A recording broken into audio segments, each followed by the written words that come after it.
Welcome, everyone, to the Islanders Never Say Die podcast. I'm your host, TJ, and with me again, as always, is our NHL analyst and expert, the grumpy old man. They say there is no shame in his game because he is always the same. That's me. Grump, how are you? Wonderful. Nice to be back. Nice to be back. That it is. TJ, I don't know. TJ often accuses me of not being dedicated to the podcast we do. But his wife tells him this is what we're doing. Bam. That's it. Canceling podcasts left and right. Canceling podcasts left and right. Is that how you're going to try to portray this, Grumpy?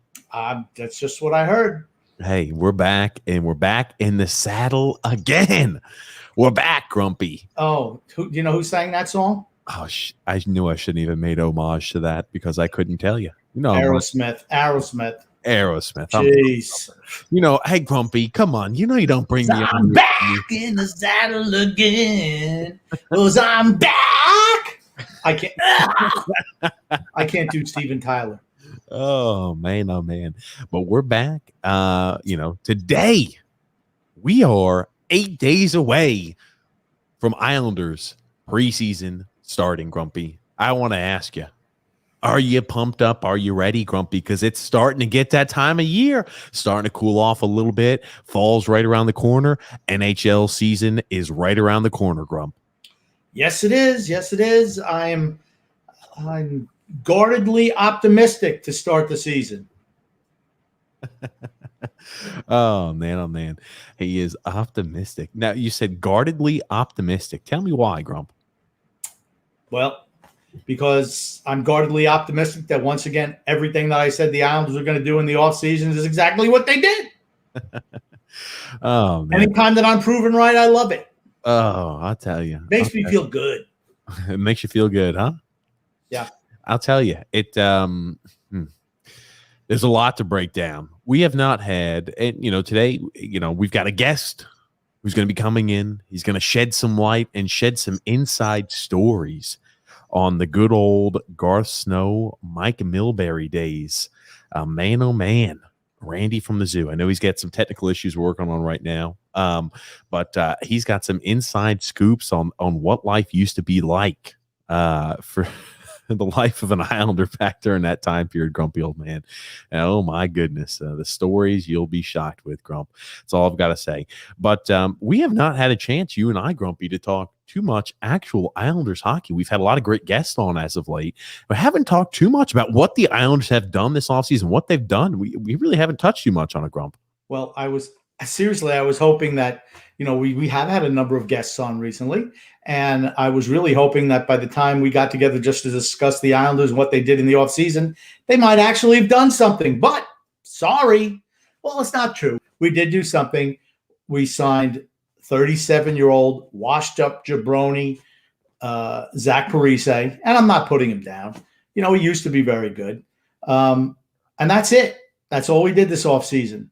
Isn't that typical, though?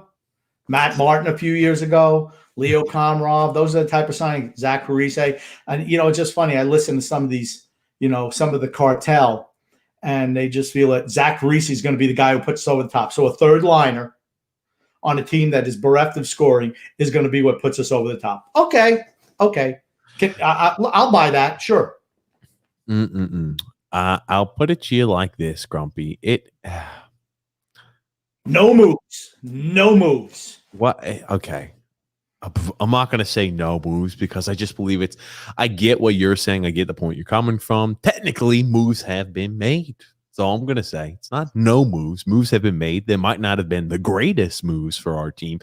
But, and I'll ask you this. You see a lot of these pieces. We are Islanders content-wise, the Islanders Inquirer, all these people who come out with content, they are bereft of any type of Islanders content. And have you been seeing the articles that the Eyes on Isles crew, the Islanders Inquirer, has been putting out, Grumpy? Holy crap. Have you been seeing it, Grump? They're ridiculous. They're just stupid. They're useless, honestly. I'm sorry. They just try to justify everything the Islanders do is great. They think that somehow they're going to get a job with the organization. That's their dream. That's what all these little glad handers, all of them, every single one of them feel, you know what, if I kiss butt as much as I possibly can, the Islanders are going to deem me to be part of the organization. They're going to, shower orange and blue raindrops on me. No, it's not going to happen, people. I'm sorry. Let me say something. Being a kiss ass never gets you any. Not if you want to be legitimate anyway. And here's the thing: the Islanders could care less, right? They could care less. Oh, the only people that they don't have in the bag are me and you. That's it. Actually, probably me, because you're kind of in the bag too. I will tell you, the more and more I listen to some, and again, people I hold very highly, and I see the opinions start to sway as items look more and more like we're going to roll out the same exact cast and crew we had last year with it, an addition here or there, no big fish.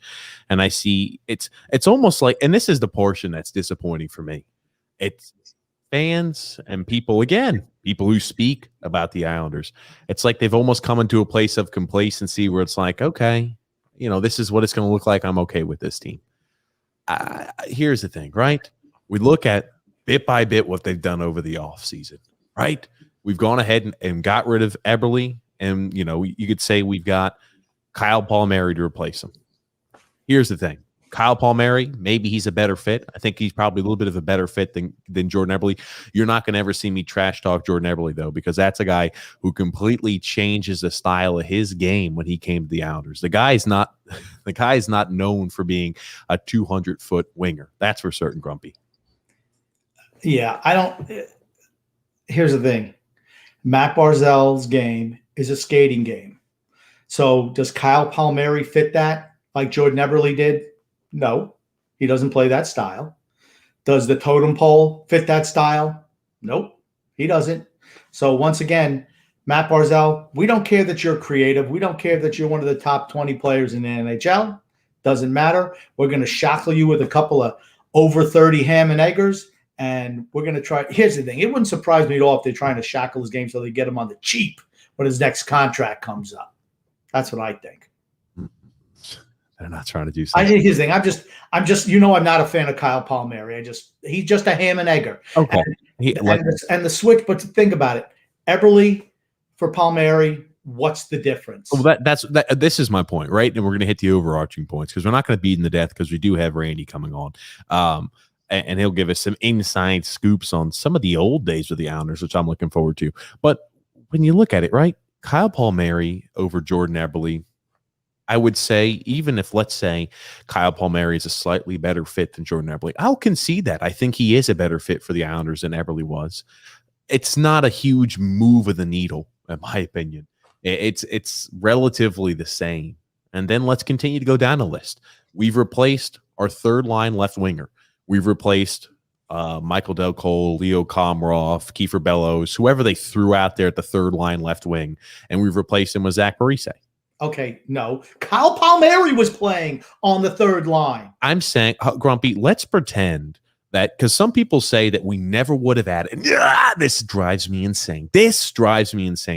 We never would have added Kyle Palmieri if Anders Lee was healthy. I cannot tell you how many times I hear this over and over and over and over and over again. Ladies and gents, we had about $1 million in free available cap space if Anders Lee was healthy. Kyle Palmieri had half of his cap and contract hit retained by the Devils when we traded for him. His cap hit when he moved to the Islanders was $2.3 million.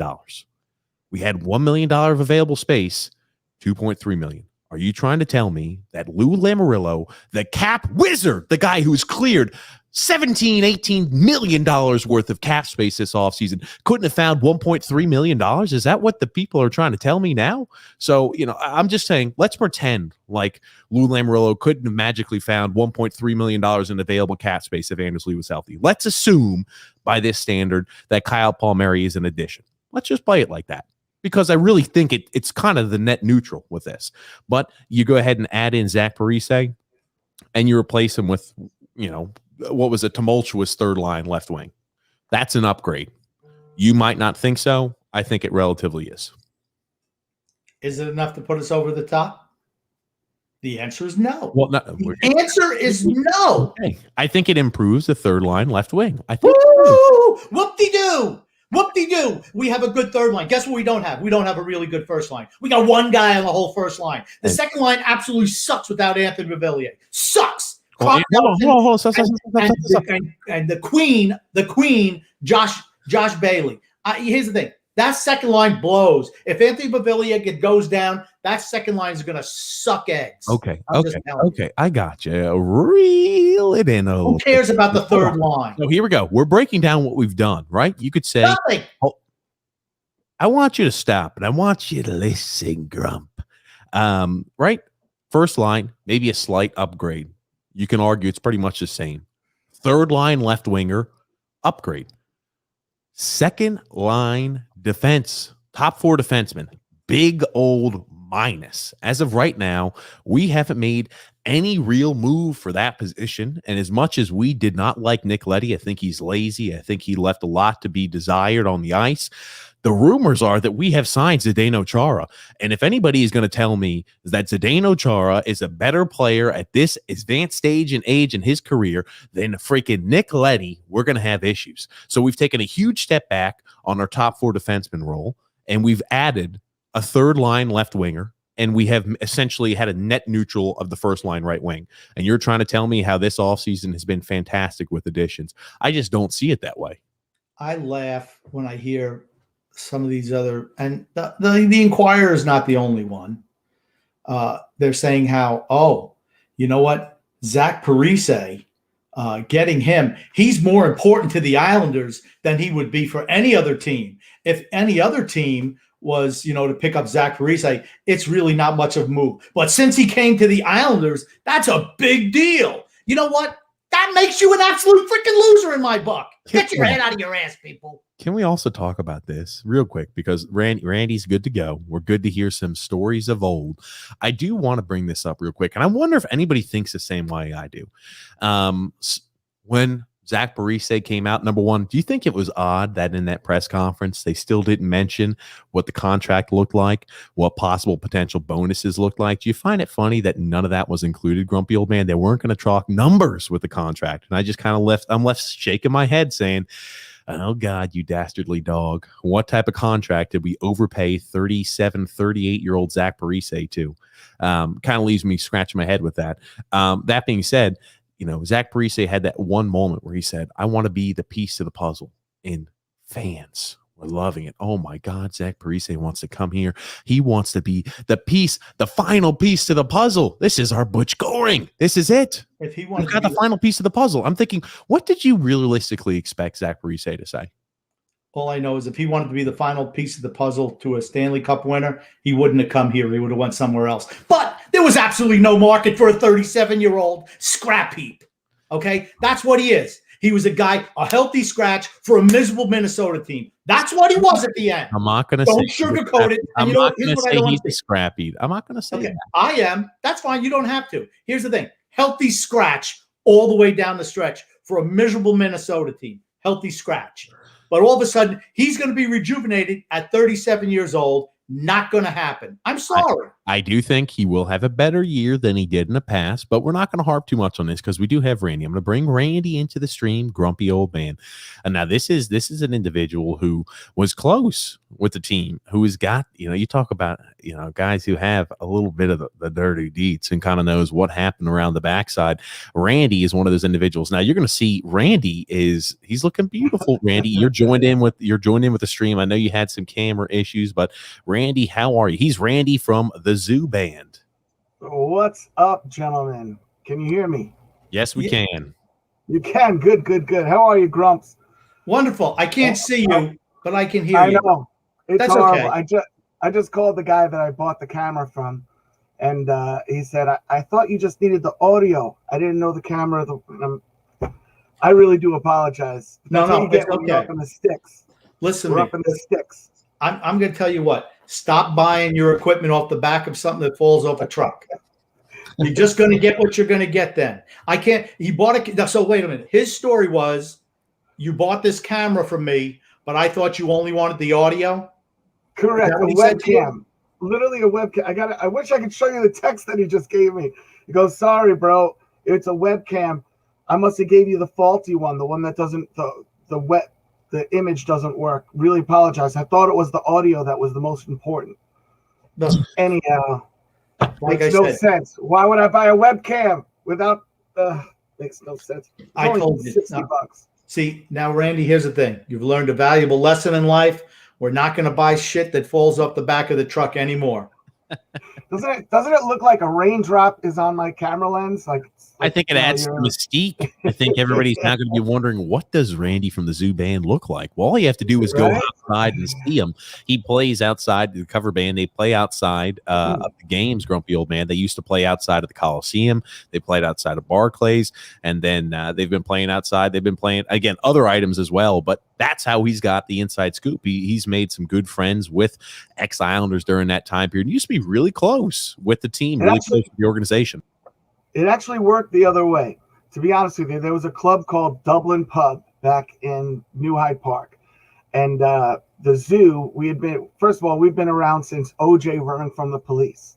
So 1994, June 17th was our very first show. Wow. And I remember we were in the middle of I Saw the Sign by Ace of Base. I saw the sign. Okay, won't get into that.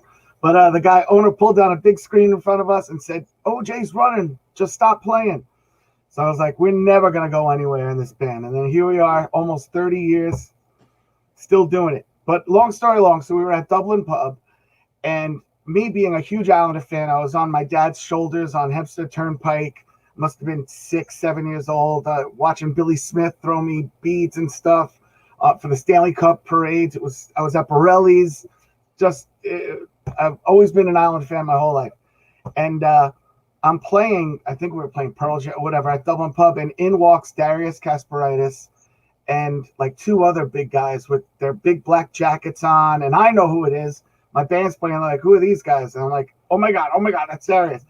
So long story long, on our break, Darius asks, can my friend come up and play drums? He's a great drummer. He came up and he was horrible. We couldn't even keep a beat. But it was Darius Kasparaitis. I didn't care, even though there was like 400 people there going, what is going on? It started to become a thing that the players would come on Sundays. And lo and behold, like year after year, more and more players came. And then in walked one of my closest friends was Mark Parrish.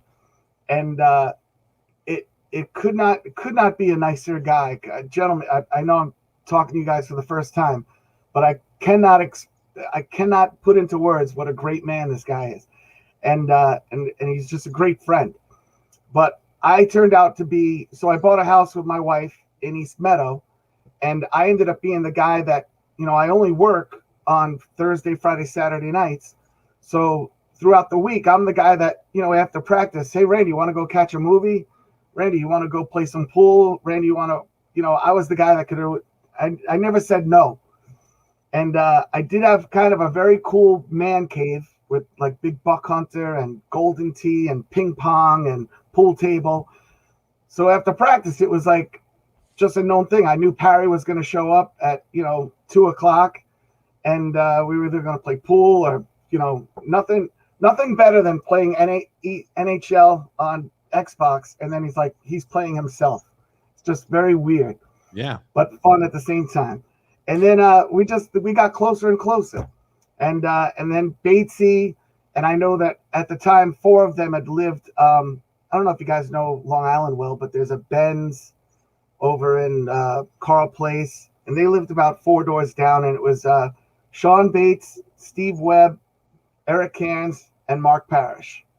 And that was a house that it was mayhem, but it was a lot of fun, literally a lot of fun. And then that's serious too. Like they'll kick you out at 9:00. Like I got to go to bed. See you later. At the same time. So I'm not saying it was a party house and they were very serious as well, but just good times. And in fact, they called Trent Hunter. I'm sorry. Trent Hunter moved in later, but Trent Hunter is known as Stu on the team. And the backstory to that is, do you know this Coming to America, the movie Coming to America? Yeah. I've seen that movie. Eddie Murphy. When they're walking around, I want a very poor home. And he's walking around the apartment. and the guy Stu falls down the stairs, and he's like, "Hey, Stu, rent Stu, mother." I don't want to curse, but so it was always trying. Sean was in. I guess the lease was under Sean's name, and he was always tracking down Trent to get the rent, and so he ended up being Stu, and it just caught on like wildfire, and everybody just knew Trent as Stu. So Trent Hunter late on the payments, he's got the alligator arms, grumpy old man. Sounds like we're getting Trent painted as the picture as Captain Alligator Arms, Grump. Okay, I want to break down a couple things right now. Randy, you talked a lot, so my mind's probably slipping. There's some things that I want to touch base. So Billy Smith was throwing you beads. Did you have to lift your shirt up to get those beads as a 6 or 7 year old? Gross, I was 6. But yes, I showed him a nipple. I did. That's right. That's right. I just and it's funny. I remember you said your first day as a band was that what was the day? 1994, OJ. Right, I know. So that was a Friday night, if I remember. I saw the Knicks were playing Indiana. No, they were playing. They were playing Houston. Oh yes, yeah, you're right. You're absolutely right. Yeah, and I remember watching OJ navigate the LA freeway. It was the slowest car chase ever. He was going slow. I remember that day very well. I remember being a Friday night. But here's the thing: you had the Knicks playing the Rockets. You had OJ, and you had the introduction of the Zoo Band. I mean, those are 3 monumental occurrences on one day. Monumental, unbelievable. But wait, getting back to Stu really quick. He is a very generous guy, and he can hit a golf ball. I'm talking 350 yards dead straight or 4 miles to the left every time. It's like those golf balls that just see the horizon and just slowly go. And you're like, what? You just made a par 4, hit the green on a par 4. That guy can hit a golf ball. And let me ask you this too. Now, when you were kind of saying, hey, it all started off with Darius Kasperitis, having one of his friends, one of his German pals coming up there and playing on the drums. Now, how did you originally, get into a position where you were, working as, the cover band outside of the Coliseum, outside of the Barclays Center? How did it originally all begin? So I think it began from basically, I'd be going to a lot of the games. Once I got close to Parry and Batesy and Webby and all of that, I'd be going into the green and I'd be meeting people. And then I know that Brian Berard, back in the day, hired us for a private party at his hometown somewhere in Massachusetts. And then right after we got hired, another party, a Halloween party. Their Halloween parties were epic. And I think that they started talking to the Met, like, hey, if you need a band, because they start doing bands like inside the Coliseum a couple of years back. I believe they had them in between periods, and they're just not good paying gigs, so we ended up not doing them. But the ones outside, they're great. They're fun. I get to talk to the crowd. I get to scream at them, try to build up They did say last time, when I start harping on, I forget what there'd be a song that says, Since You've Been Gone, and I'll dedicate it to John Tavares. I'd be like, we've been doing great. And then I did get a little blast from the brass saying, hey, we want to put all the stuff behind us. Just be positive. Nothing negative. We don't want to. And I was like, oh, come on. Can't I have a little fun? Look at that. Look at Grump. Does it shock you at all that the brass would say something like that? Like, hey, even though you're saying Since You've Been Gone and dedicating it to John Tavares, and I'm sure it is a fan favorite. I'm sure if you're polling every single individual that's there, I want to say 95% of them are like, hell yeah, Since You've Been Gone. I could not be happier. The team's been so successful with you gone. The brass says not so much. All right. For me, is it any wonder that I have not been approached for the empty studio job since AJ Crazy Hair Malesko has left?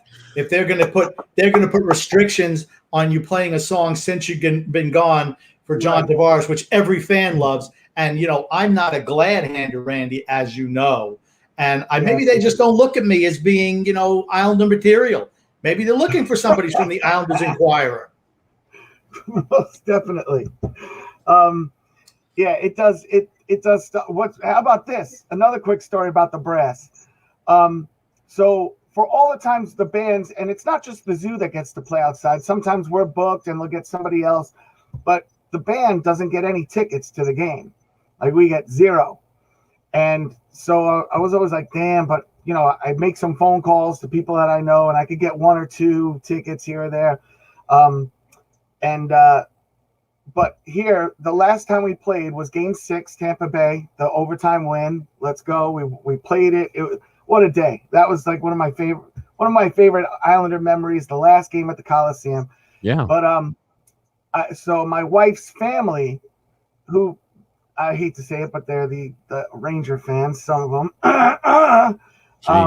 But they show up because where we're playing, they have like foosball. I mean, not foosball, cornhole. They've got just games for kids to be playing this and that. So my wife's sisters, my sister-in-law's kids, they have 3 of them. They're in their younger days, like 13, 15. So they're throwing a ball with this guy, the brass, in a suit. And he goes, so you excited to go to the game? And my nephew says, no, I'm not. I'm actually not going to the game. I'm here to see the band. I don't have tickets. And he goes, well, how many, if you were to go, how many would you need? And keep in mind, it's his mom. He brought my father-in-law. He brought 2 of his friends, his sister and her friend. He needed 7 tickets. They got 4th row from the glass, 7 tickets in section 8 for the Game 6. And the funny part of it is I finally got tickets for the band. They finally you've done enough gigs for us. We're going to give you tickets. My back, the whole band our back was to the wall up in section 320. I mean, there was no seats behind us, which was kind of cool because we could get up and stand back there. But I'm like, here's my 13-year-old nephew who's a Ranger fan. And just, this guy goes, how many you need? You need 6? Here you go. Oh, crazy. You're 4 not rows from the glass. Hey, I know, man. It's funny how that stuff works. So a hard-working Islander fan your whole life has to stand against the back of the wall where slimy Ranger fans get to be right down their ice level. Yep. I see how it works. Yep. And now here's the thing, Randy. You know something? I was just doing some thinking while you were talking. I understand why your picture is kind of fuzzy now. Because coming on this show is going to put you in a negative light with the brass. So you don't want – and I don't even think that's his real name. I think he's changed his name to protect his identity because he still wants to play those gigs in front of the stadium. You are correct. Oh, Crumpy, you're correct. First of all, let me – I know I'm grabbing the mic a little too much here. No, I do want to say this. I love what you guys have done. Being in the band, we play everywhere from like down in the Jersey Shore, even Delaware, Boston, and we're driving home late at nights. And even though if I don't get you guys live, what you guys do is keep us up. I'm normally the driver with the band in the back of the van, and you guys keep me up. And I really want to thank you both sincerely for that because it's the best Islander podcast. I've listened to them all, and you guys are the best, hands down. Well, thank you so much. We appreciate it, Randy, for certain. We do. Sorry, go ahead. Now let me just tell you my milk. Go ahead. I just want to say one thing. Just make sure that you don't listen to, if you're driving late at night, that you're not listening to too many segments where TJ starts talking, because that's enough to put anybody in. No, come on. TJ, you've been getting a lot better with the commercial readings, by the way. It's because he does them ahead of time. He does them ahead of time. He has to record over and over and over again. It's not like he's doing them live. You pressured him into it, Grump. It's easier for me to just click a button. I said, I'm going to make my life easier. I love it. Yeah. So my Mike Milbury story. Yeah. Just really quick. Do you remember when they used to do whiteouts at they would ask the fans to wear white, yes, white, whatever. So this is Mike Milbury and Parry, which when I say Parry, it's Mark Parrish. We'd have family stickers. You have to have them on your body to go down to the family room in between periods. But I called Parry before and I go, listen, do you mind? I've been an Islander fan, way before you. And I'm like, would you mind? Am I going to embarrass being in the family room if I paint my face white, my hair be spiked white, I'll be in all white. And he goes, absolutely not, dude. You're a fan of the team. I freaking love it. No, dude, who cares? I don't care what they say. He's so great. Anyhow, so I did it. Of course, my wife walking up to the gates and whatnot was walking 20 feet in front of me and whatnot. But there I am, all in white. It's the end of the second period, and I think we were playing Pittsburgh. But I'm using a urinal, and in walks Mike Milbury next to me, and if you can imagine two men sharing, two separate urinals, but next to each other. And he just looks over at me and goes, am I allowed to curse on here or no? Yeah, go ahead. What the heck? It's a family show. What do we care? No, I'll just say this. He said, he just looked at me and smiled. He's like, effing idiot. Oh, you look like an effing idiot. That's what he said. Thanks. And I go, I don't want to interrupt or steal the thunder. Isn't that like the pot calling the kettle black? Even if you look crazy that day, man, oh man, Mike, you look like quite an idiot for your tenure. That's what I said. Wait, that's what I said. And to be honest, I believe it was either Webby or Bates. Somebody was in the family room because they were hurt. They were on, and they were in their suits and whatnot, but they were holding me back because I was like, I look like an idiot. You're the fucking, oh, Jesus, there I go. Sorry, you're the effing idiot. And he's like, take his pass. I want him gone.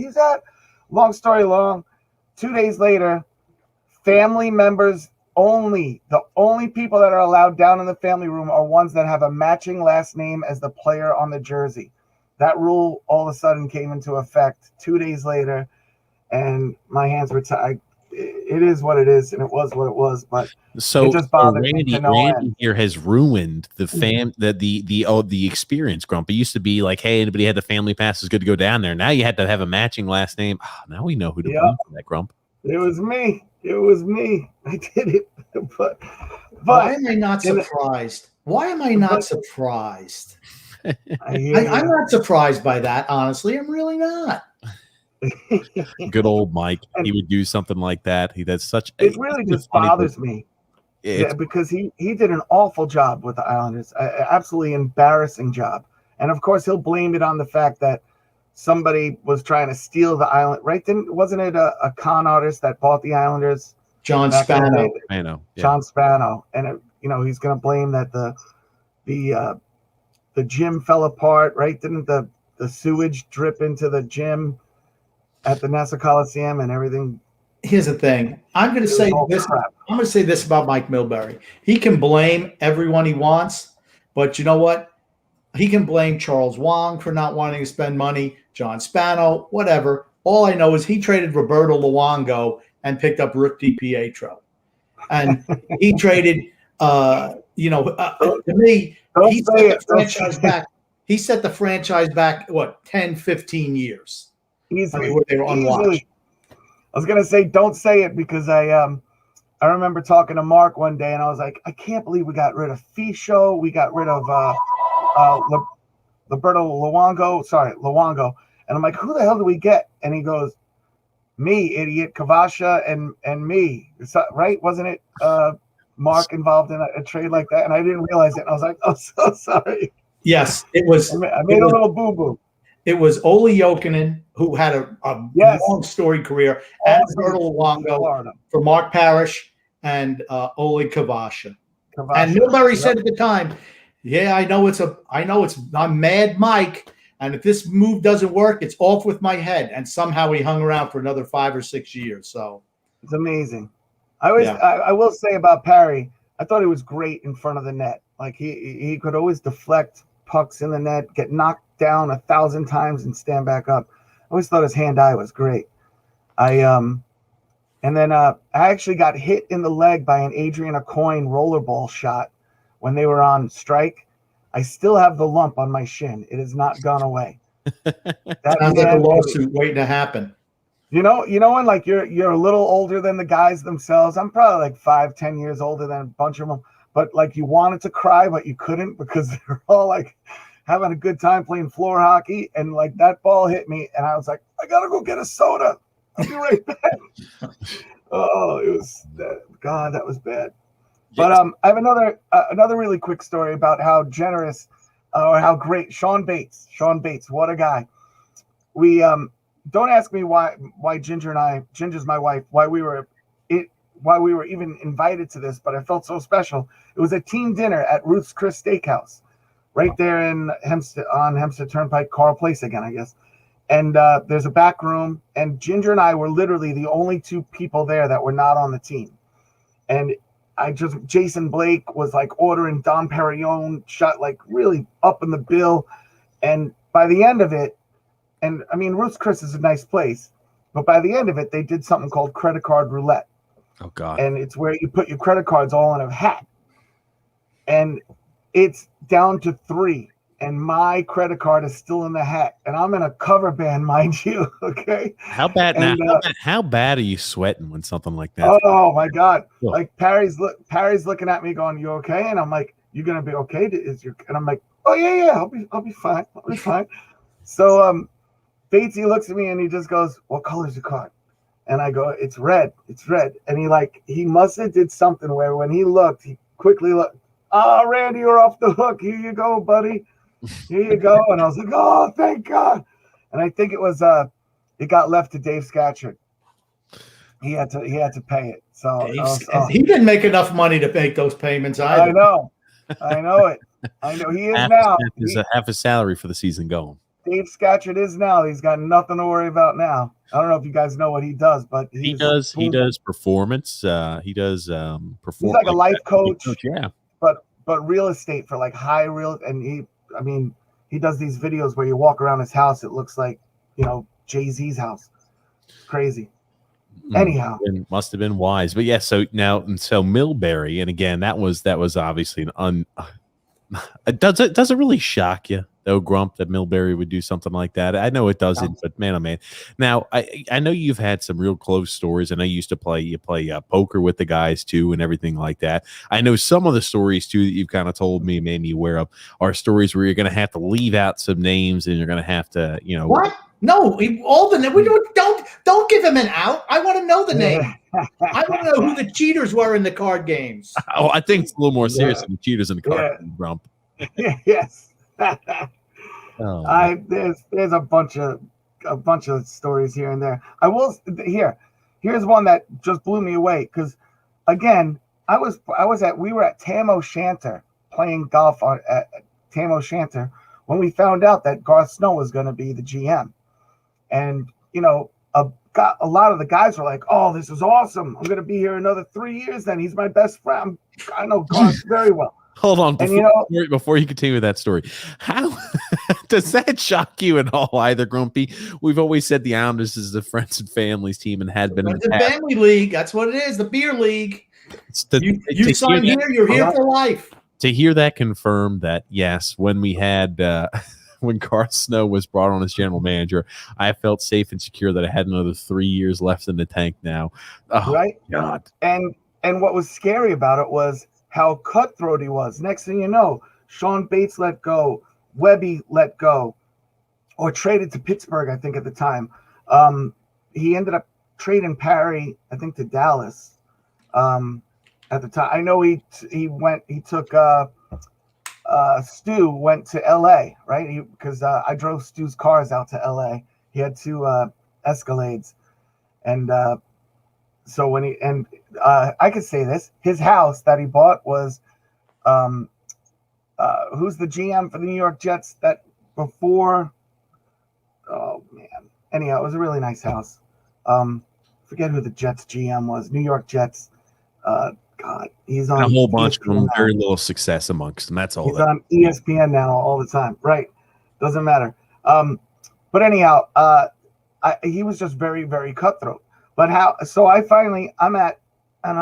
the story I think I was telling you about, that we were at I want to say it was like a Piccadilly Circus bar in Old Brookfield, New York. And I was there with Stu, Garth Snow, and myself. It was the 3 of us. And it was right before the draft of the John Tavares, Victor Hedman. Who are you going to pick? Ryan Nugent Hopkins. Matt Duchene, all those. Well, Matt Duchene, yeah. So those big 3. That's it. I'm sorry, Duchesne. And I go, so it's JT, right? And he goes, Randy, what if I were to tell you it's going to be Victor Hedman? And I go, and you'll be fired 4 hours after you make that draft. And he's like, okay, you may say that, you may whatever, and I'll never forget this. And I talk to Stu every now and then, I would say once every 2 or 3 months, but he's out in Red Deer. But he looked at me and he goes, mark my words, Victor Hedman will have a better career when all is said and done. I guarantee it. And I go, if he knew that, why does he have to draft John Tavares? And he said that there are higher powers that are, he's got to abide by. Well, see, same thing with letting him go. That he was told. Again, I get from other players that are still now working within the organization. They tell me, Randy, look me in the eye. I'm telling you, there are higher powers above that would not let John Tavares go. Okay? And I was like, I don't know what to say to that. So it's an interesting point, and Grump, I'll let you respond to it too, because it doesn't shock me at all. It's cool to see the insight, right, Garth Snow? And it's funny now, right? You look at the majority of the team that has had success here with the Islanders. This is majority drafted by Garth Snow. This is a majority that was drafted by Garth Snow. I mean, you look at the core, you look at the nucleus, you even look at some of the other players. Majority drafted by Garth Snow. And you see him come out with those tidbits saying, I think Hedman's going to have a more successful NHL career than John Tavares. I think that's pretty assured to say that that's come to fruition. And now you hear, we've always wondered why, if the Islanders brass knew, or if they knew for some sort of reason that John Tavares' wife had taken that job in Toronto about midway through the year in December, why they didn't move him. We always said it's just because of complete negligence or what the reason is. And you hear maybe it was the brass wouldn't let him go. Does that sound like something you might believe in and buy into?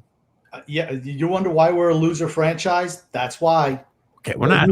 When you let people high up, ownership or whatever, make a determination over the hockey people, this is what you get. Those are just facts. Now here's the thing. I firmly believe that was the last year of war. Right. I firmly believe that has changed now. I absolutely believe that. I feel Lou Lamoriello is totally in charge now. I do too. I absolutely believe that change. Really quick, speaking of Charles Wang, a funny story. I was at Rick Pietro's wedding, and his brother Alex had to make the speech of the best man speech, and he made this whole thing like, I want to thank my dad for supporting us, doing whatever. So he makes this whole big thing, and then he goes, so Mr. Wang, if you wouldn't mind coming up and accept, meaning basically calling him his dad, like as far as supporting. It was a funny joke at the time. Maybe I did it wrong. But anyhow, he was over there. Understand what I was saying. I want to say one thing, Randy. You know how Lou Lamoriello is in total charge of the Islanders organization? His son Fredo is the GM at Bridgeport. That's how you know. He's still the general manager of Bridgeport. So true. But wait, this is the one that I was blown away with, because I was asking Snowy, how did you become the GM? That's been almost any experience. Did he have to have some sort of favor? Did he give him an offer you couldn't refuse? I've always wondered about that. So TJ, maybe you can look this stat up, and I'm almost positive it's Chris Osgood. But was Chris Osgood and Garth Snow on the Islanders at the same time? I'm sure they were. Were they the 1 and 2 goalies? Because what happened was, on the charter flights, Snowy and Osgood would play fantasy hockey, and they did anywhere from, I remember this, they said 21 years and younger, and they all had salary caps, and then they did 22 years to 27 years, and then 27 to 35 or whatever, all fantasy. And they had these books and stacks of them and sheets. And finally, Charles Wang turned around and was like, what do you guys do on this plane? It takes you guys hours, and they bet a lot of money between each other, and who was the better GM? They're doing fantasy hockey. And that's what set off the light bulb in Charles Wang was that he Copy. goes, I know these guys up and down. I know every man in this league. I know them all. I know even the whatever. That's what set it off right there. Let me And I tell you could something, not- Randy. I played fantasy hockey the last couple of years, undefeated teams. I guess I could be GM of the New York Islanders. Yes, you could. Just Yes, you could. to go ahead and give it to you. Yeah. So in the 2001, 2002, as well as the 2002, 2003 season, for part of that season, Gar Snow and Chris Osgood were both on the roster at the same time. Here I am thinking that when you're playing a professional sport, you're breaking down film, you're working on your craft. You don't have the time to be partaking in silly, I mean, hey, a cap fantasy draft is, I'm sure it's quite an undertaking, but I'm having a hard time believing this. I totally believe it. Yeah. I absolutely believe Charles Wang would do that. This can't be real. I firmly believe it. It's crazy. But I'm telling you, that's what set the light bulb off in Charles Wang, that he saw all the notes and all the sheets. It's incredible. And the money was being exchanged, and just how they do it on every flight. And that he was telling Charles, I know every player in this league. I know what they had for breakfast. I know what size shoe they wear. I know their injuries, what's not, this, that. And I'm telling you, because even the players on the team couldn't believe he got appointed GM. But they're like, hey, maybe this is great. And again, like I said, league was shocked he was appointed general manager. Yeah, but here's the thing. You want to know what Charles Wang should have really said? Do you know anything about any of the coaches in the league? Because he was not able to hire anybody who could coach the players. No. Agreed. I'll agree with that. That's for sure. Could you? I'm just trying to wrap my head around this, imagining that again. This is the same guy. It shouldn't really shock me. This is the same guy when he came over. Yeah, maybe it was a joke. It was made facetiously, and asked Mike Milbury, why not hire a sumo wrestler and put him in net? He's going to block more of the net. So maybe it was a joke. Maybe it wasn't. Who the hell knows? It wasn't a joke. Oh, man, Jesus.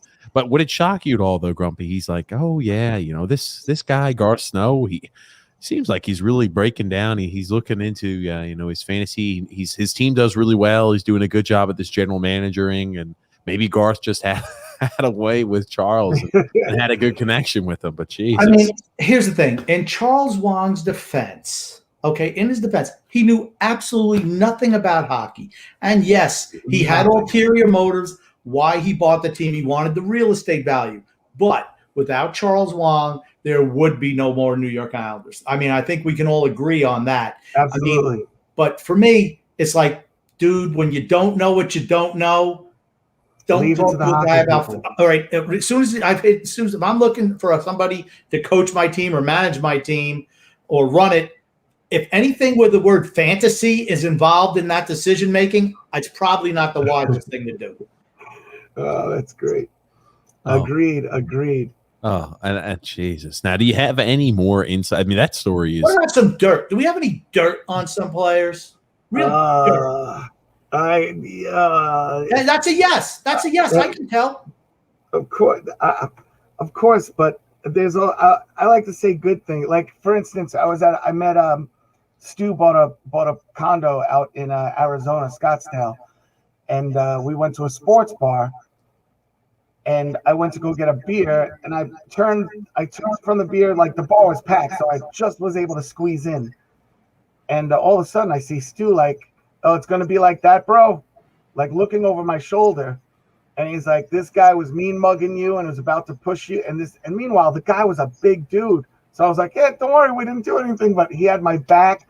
He was ready to go to the war with. Oh my God. Anyhow, he's. Okay, so Trent Hunter is a great guy. Always has your backs. As far as dirt, it's just you can protect the names. You don't have to use names. All right.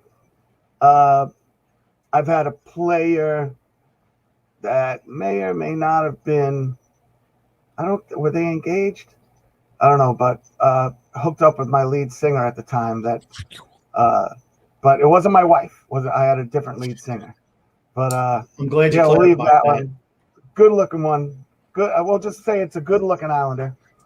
And so he was a groupie. In other words, so Rick DiPietro was a groupie. No, definitely wasn't. Definitely wasn't Deep. Deeps is also. I don't know. Okay, you know what? I'm gonna tell this story. And Deeps, if you're out there and you hear it, please don't take this the wrong way. But I think he'll agree to it as well. But first of all, he's got a beautiful wife, Cassie. All his kids are like models. He's living life right now. He's a good-looking guy. They got good-looking genes. What can I say? Yes, he is. And that kind of goes into the story. If you're 20-something years old, just signed $69 million deal or $67 million deal, wasn't he on like Men's Health magazine cover or GQ? I forget what it was. You would kind of have an attitude too, in a sense. So long story long, I host poker nights at my house in my basement in East Meadow. And I would get anywhere from 10 to 12 of the guys would come.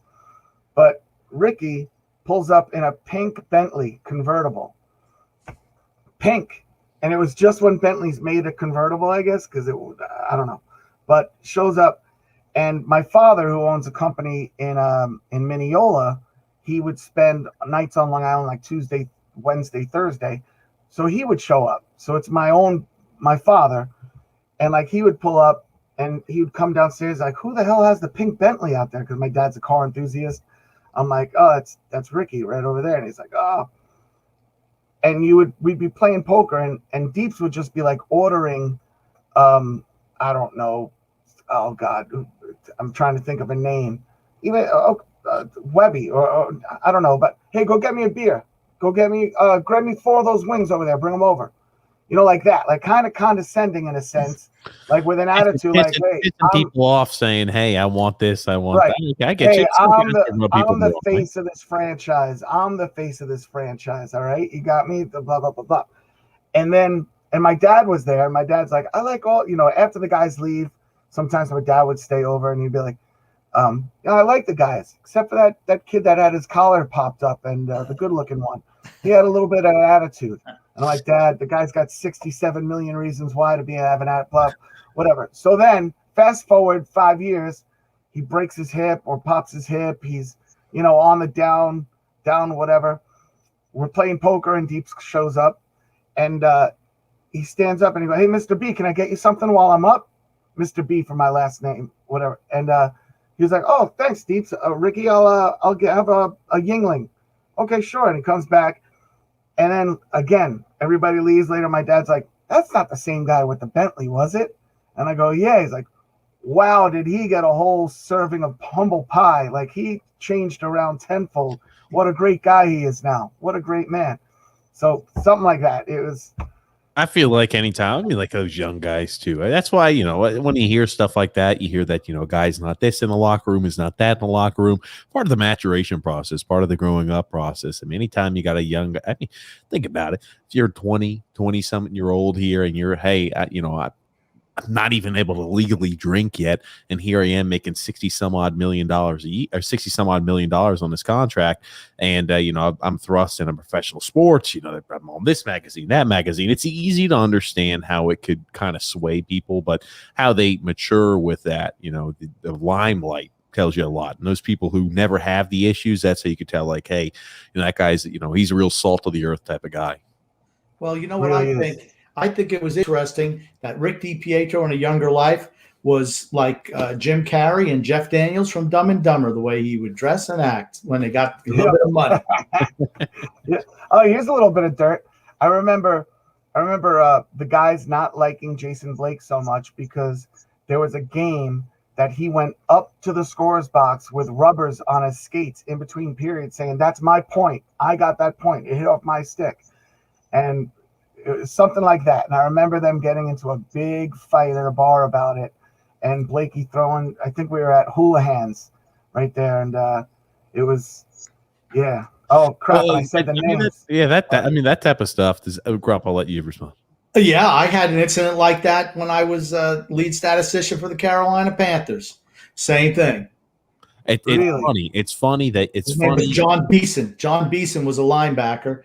And, I would call all those games. So, whoever I did the stats for the NFL, and I would call who made the tackle. And John Beeson was getting pissed off and letting people know that, I have more tackles than I have because it improved his contract. And I'm like, I don't care what he says. I said he was not making those. That was the beginning of the end for me as Panther statistician, though. So look at that grumpy old man. Not only can he not get along with the Islanders brass tacks, but he also can't get along with the Carolina Panthers. Look at this. You know what? They wanted me to lie for this guy, and I wouldn't do it. So good for that's you. your bottom line. I like it. Oh, look at that, Grumpy. You probably saved the Panthers millions of dollars on that contract that they overpaid John Beeson when he got washed up. And he blew out his knee, and that was the end of his career. Bye-bye. Bye-bye. Jeez. You know what? Another real quick thing I'll tell you guys, which was great during the lockout. They were getting bored out of their heads, and I play roller hockey at sports time in Bethpage. So I had asked Mark, I was like, hey, Perry, do you want to play a little roller hockey? Now, he didn't play out as a forward, but he played as the goalie. And then I had Ricky and his brother Alex, and I believe we had Sketch play roller hockey, and our team was amazing. Rick Pietro is probably the best forward in roller hockey I've ever. Like he would score 7 goals a game, easy. Let me ask you this: when they were playing these, was Rick Pietro healthy or injured at these time periods? Because you always see like there's these stories when players get injured that I'm skateboarding, I'm doing this, I'm doing that. Things they're not supposed to be doing when they're on the road to recovery. Was he healthy during these time periods, or was he injured? He was healthy. He was definitely healthy because we also went snowboarding at a little mountain by my house up in Connecticut called Woodbury Mountain. And everybody was snowboarding for the first time. They've never think about it. They've always been playing hockey during the winters and whatnot. So everybody got really good at it. I mean, Mark could pick up a board, and it just gets you so angry how gifted they are talent-wise. Like, my first time snowboarding, I fell on my ass like 60 times. He would get up, and I'm like, literally, he could be doing half pipes the next day. But the one that couldn't do it was Rick DiPietro. He's like, I just don't know what foot I got to put forward. I hate this freaking thing. I'll be in the car. And he just sat there in the truck and watched us for like 3 hours because it was night skiing. We were going night. Anyhow, there you go, a little more. But getting back to the roller hockey games, we made it all the way. I was so excited. Keep in mind, I have all my best friends on the team that we go out for beers and wings after. It's just a camaraderie thing. And we finally made it to the finals. And the finals is best of 5. And we won our first game. And then the next game, no Ricky, and Alex. Both of them didn't show up. And Sketch stopped. I think Sketch stopped playing immediately. So it was just Parry and net. And we lost. We lost like 5, whatever. So I'm calling Ricky. I'm like, dude, what's going? It's the finals. You got to show up. He's like, nah, I quit. We're done. And what happened, what I found out later was somebody wrote to Newsday complaining about, here, these professional athletes have to come into our league that we spend money on. We work all week and make money. And now we can't even win championships because these professional athletes have to come in and whatever. So he quit. He said Alan Hahn told him, listen, I'm not gonna run the story, but I suggest quitting. And so that's what happened. Okay. I have to say something about somebody who would actually call Newsday and complain that they're not winning some recreational rollerball league. I'm not winning my beer league roller hockey. I'm like, you know what? Grow up. First of all, I'd say to you, how old are you?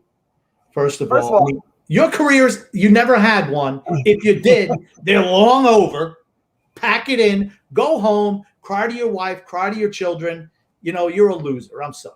It doesn't shock me, though. It doesn't shock me at all that something like that happened. Think about it when Joe Flacco, during the time period, I think it was like 3 weeks before or 2 weeks before the Super Bowl, they had a neighbor, I think it was of Joe Flacco, call into the Ravens organization to say that he was riding his skateboard outside his house. It does not shock me at all that stuff like that happens, though. Oh, I hate it.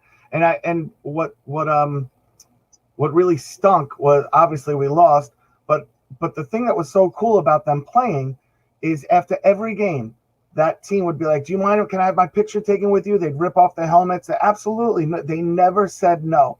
I mean, literally never said no. and then I thought we were finally going to win a championship because we suck. But and only a few professional players. You know what?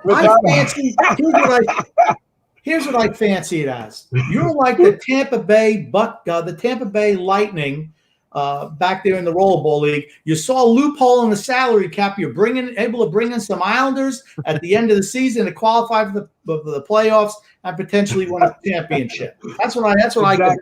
And they shouldn't have complained about it. They shouldn't have complained. We were the Miami Heat. We brought them all down. They shouldn't complain about that. Oh man, exactly. That's something funny. Now let me ask you this. Now I know that you had that little heated exchange, but I know there was also a lot of good times. I know as you'd mentioned, like, hey, they gave your nephew there, some tickets. I want to hear also kind of the best experience you've had, because again, we're not all doom and gloom and all angry on. I do want to hear if there's anything heartwarming the Islanders have done for him, Grumpy. Hold on. Who said he's been ripping the Islanders? He hasn't been ripping them at all. I've been ripping them. I've been picking these stories apart to find the negative. I know, Grumpy. I want to hear the positive. I want to see if you can find a negative out of the positive. Oh, Grumpy. I can. I found they gave his family front row tickets, and I somehow find a negative in that. Fourth row, 6. Yes. I'm sorry, 7. 7 tickets together. Are you kidding me? And I will say this. I wouldn't change our seats for the world, because the real fans, like the ones that show up night and night day, are in the 300s. And like, we were all hugging each other. I'm kissing grown men, not on the lips, but I'm hugging and just jumping up and down like, hey, we did it. When Beauvillier, oh my God, I'm still getting goosebumps. When he scored that goal in overtime, and so fast, I thought we were going to be there for like 3 overtimes. But that was that to me is my favorite night, as well as for life. I mean, I have 2 nephews that I made my sister's kids. That they are Nicholas and Jesse, and they come to almost every Islander game I could bring them to. And they were a little too young back in the day to like kind of really realize how great they have it, coming down to the family room, meeting all the guys. They were in all the locker rooms, and they were in the locker room. I remember Jesse was on John Tavares's, he picked him up and put him on his shoulders and walked him around. He's like, go get him. And they were just always, and the team was just so great around. And who am I? I'm just a guy in a cover band and whatnot. But I truly, that time period was really great. I loved it. I can tell you a funny story. I know, I'm sorry, TJ, I'm cutting you off. One last really funny story. I think I wrote this to you, but Parry had made the All-Star game. Do you know what year that was? Where he made I'll pull. Was like, yeah, he made the All-Star game. I'll pull it up. What year it was. Randy, just give TJ a little task to do while you tell your story. There you go. It'll keep his mouth shut. 2002, he made the All-Star game. Yes. Okay. So I had Big Buck Hunter in my basement, and he's just shooting bucks, blah, blah. And then he just puts down the thing. He's like, can you believe I'm the NHL leading scorer right now? 4 weeks into it, I have 32 goals. I'm like, I can't. So long story long, he gets to the All-Star game, and it's his first one, and he's telling me how nervous he is. And, you have Patrick Waugh was there, right? The great goalie of all time. Yeah. And he goes, my locker is right next to his. And all the cameras are all, because I think it was his last All-Star game possibly or something. But he's like, all the players are interchanging, sticks and this and that. And he's like, no one's asking me for my sticks. I had 7 or 8 of them, and nobody's asking. So he's like, all of a sudden, Patrick Waugh turns around and goes, hey, it's Parrish, right, Mark? He's like, yeah. And he's like, do you mind? Can I have a stick? And he goes, absolutely. He hands it to him. And as he hands it to him, he turns around, hands it to another guy, and he sees his stick was cut right in half. And he gives it to his little kid and go ahead, have fun on the air. So they took his stick and cut it so his little kid could play on the rink. Yeah, no problem. Thanks a lot, buddy. Oh, God almighty. Here he is. It's one of those moments where it's like, oh, I finally have it. Hey, I got noticed. I was just looking for a little bit of recognition amongst my peers. Right. And they're like, here you go, buddy. Go ahead and chop this down. Boy, Patrick Waugh wanted my stick. It's so cool. He wanted my stick. Yeah, as a toy for his kid. Nope. And I'll tell you this, Parry would be the type that would laugh right along. In fact, that's why he told me the story. He was cracking up at it. But that's the type of guy he is. They're such great guys. Yeah, and he's had some issues, Yes. and it's with alcohol, and it's nice to see him get his life back on track, honestly. Oh, and yeah. I remember he actually, I don't know if you remember this, Randy, he was doing some color commentating or in between period appearances that Malesko wound up taking there for a while.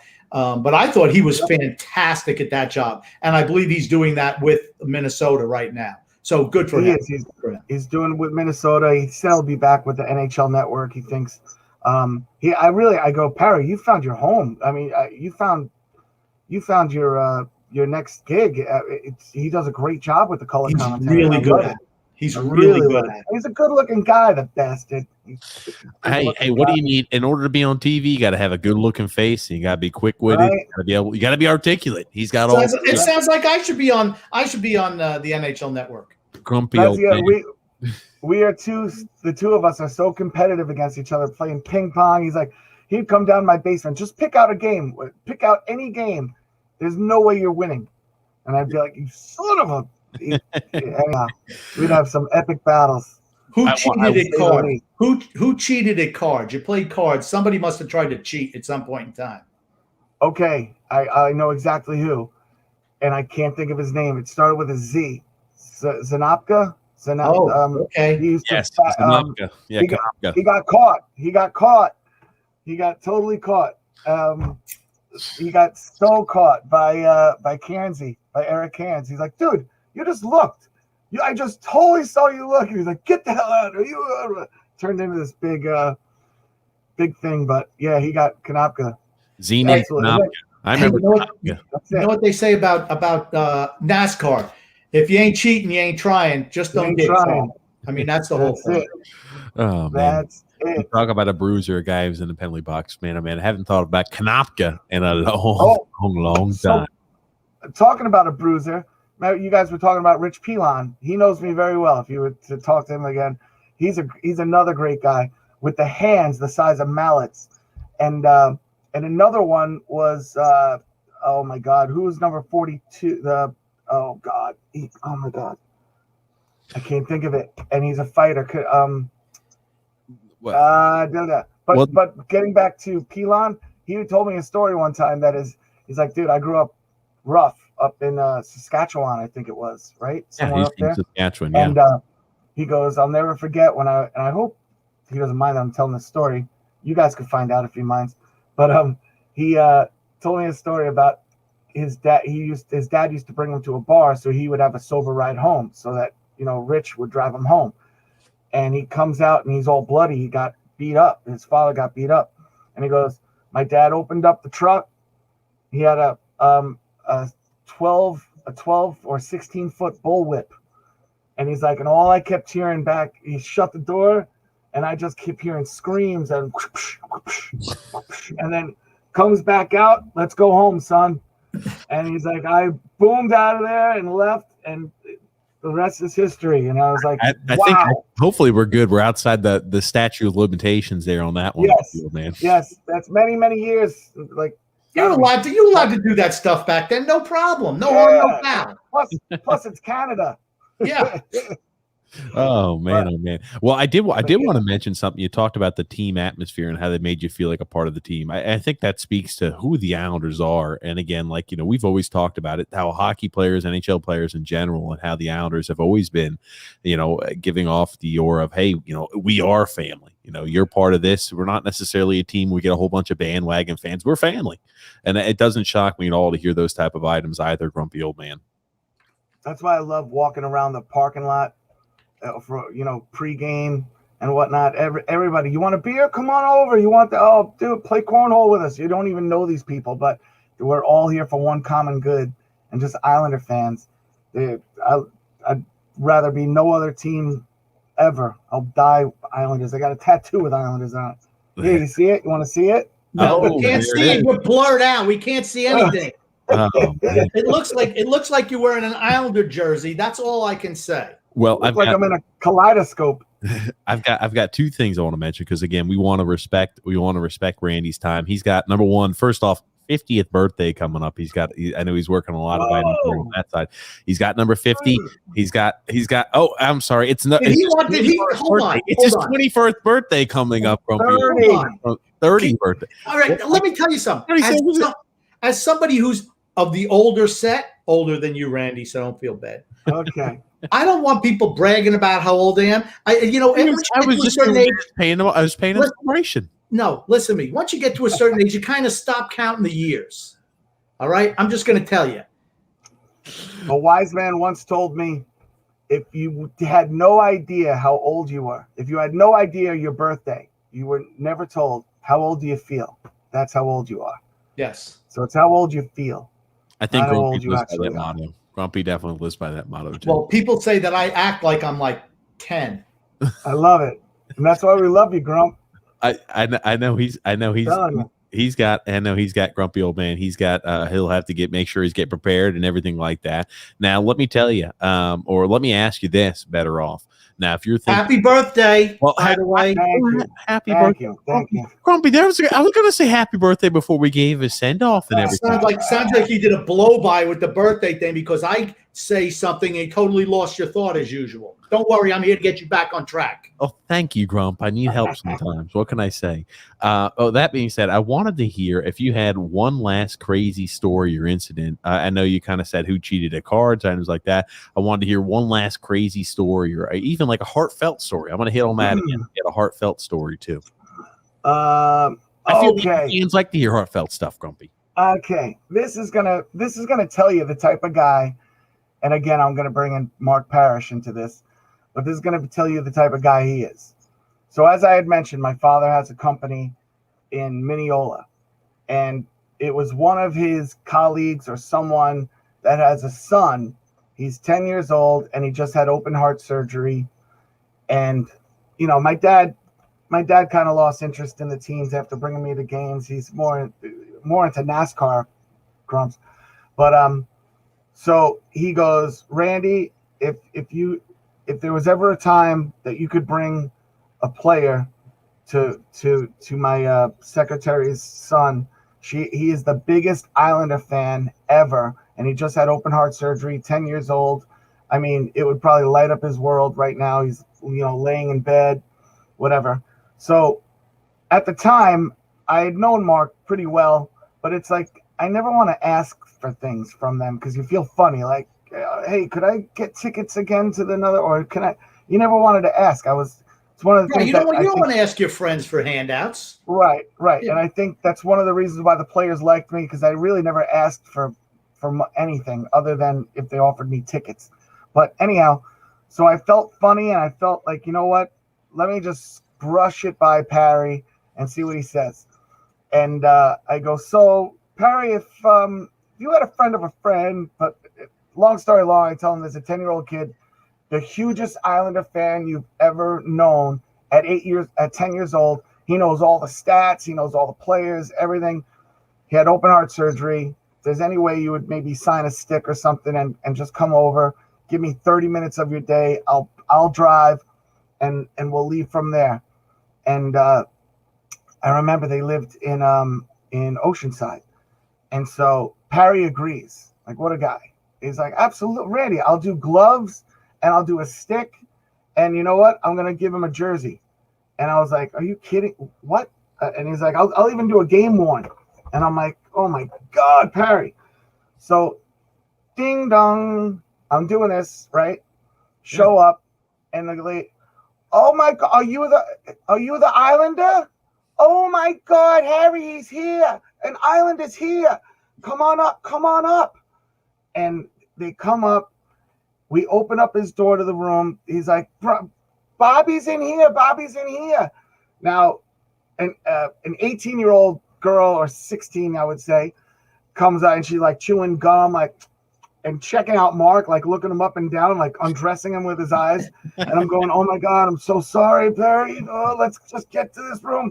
Open up the room, wall-to-wall paper of Rangers wallpaper.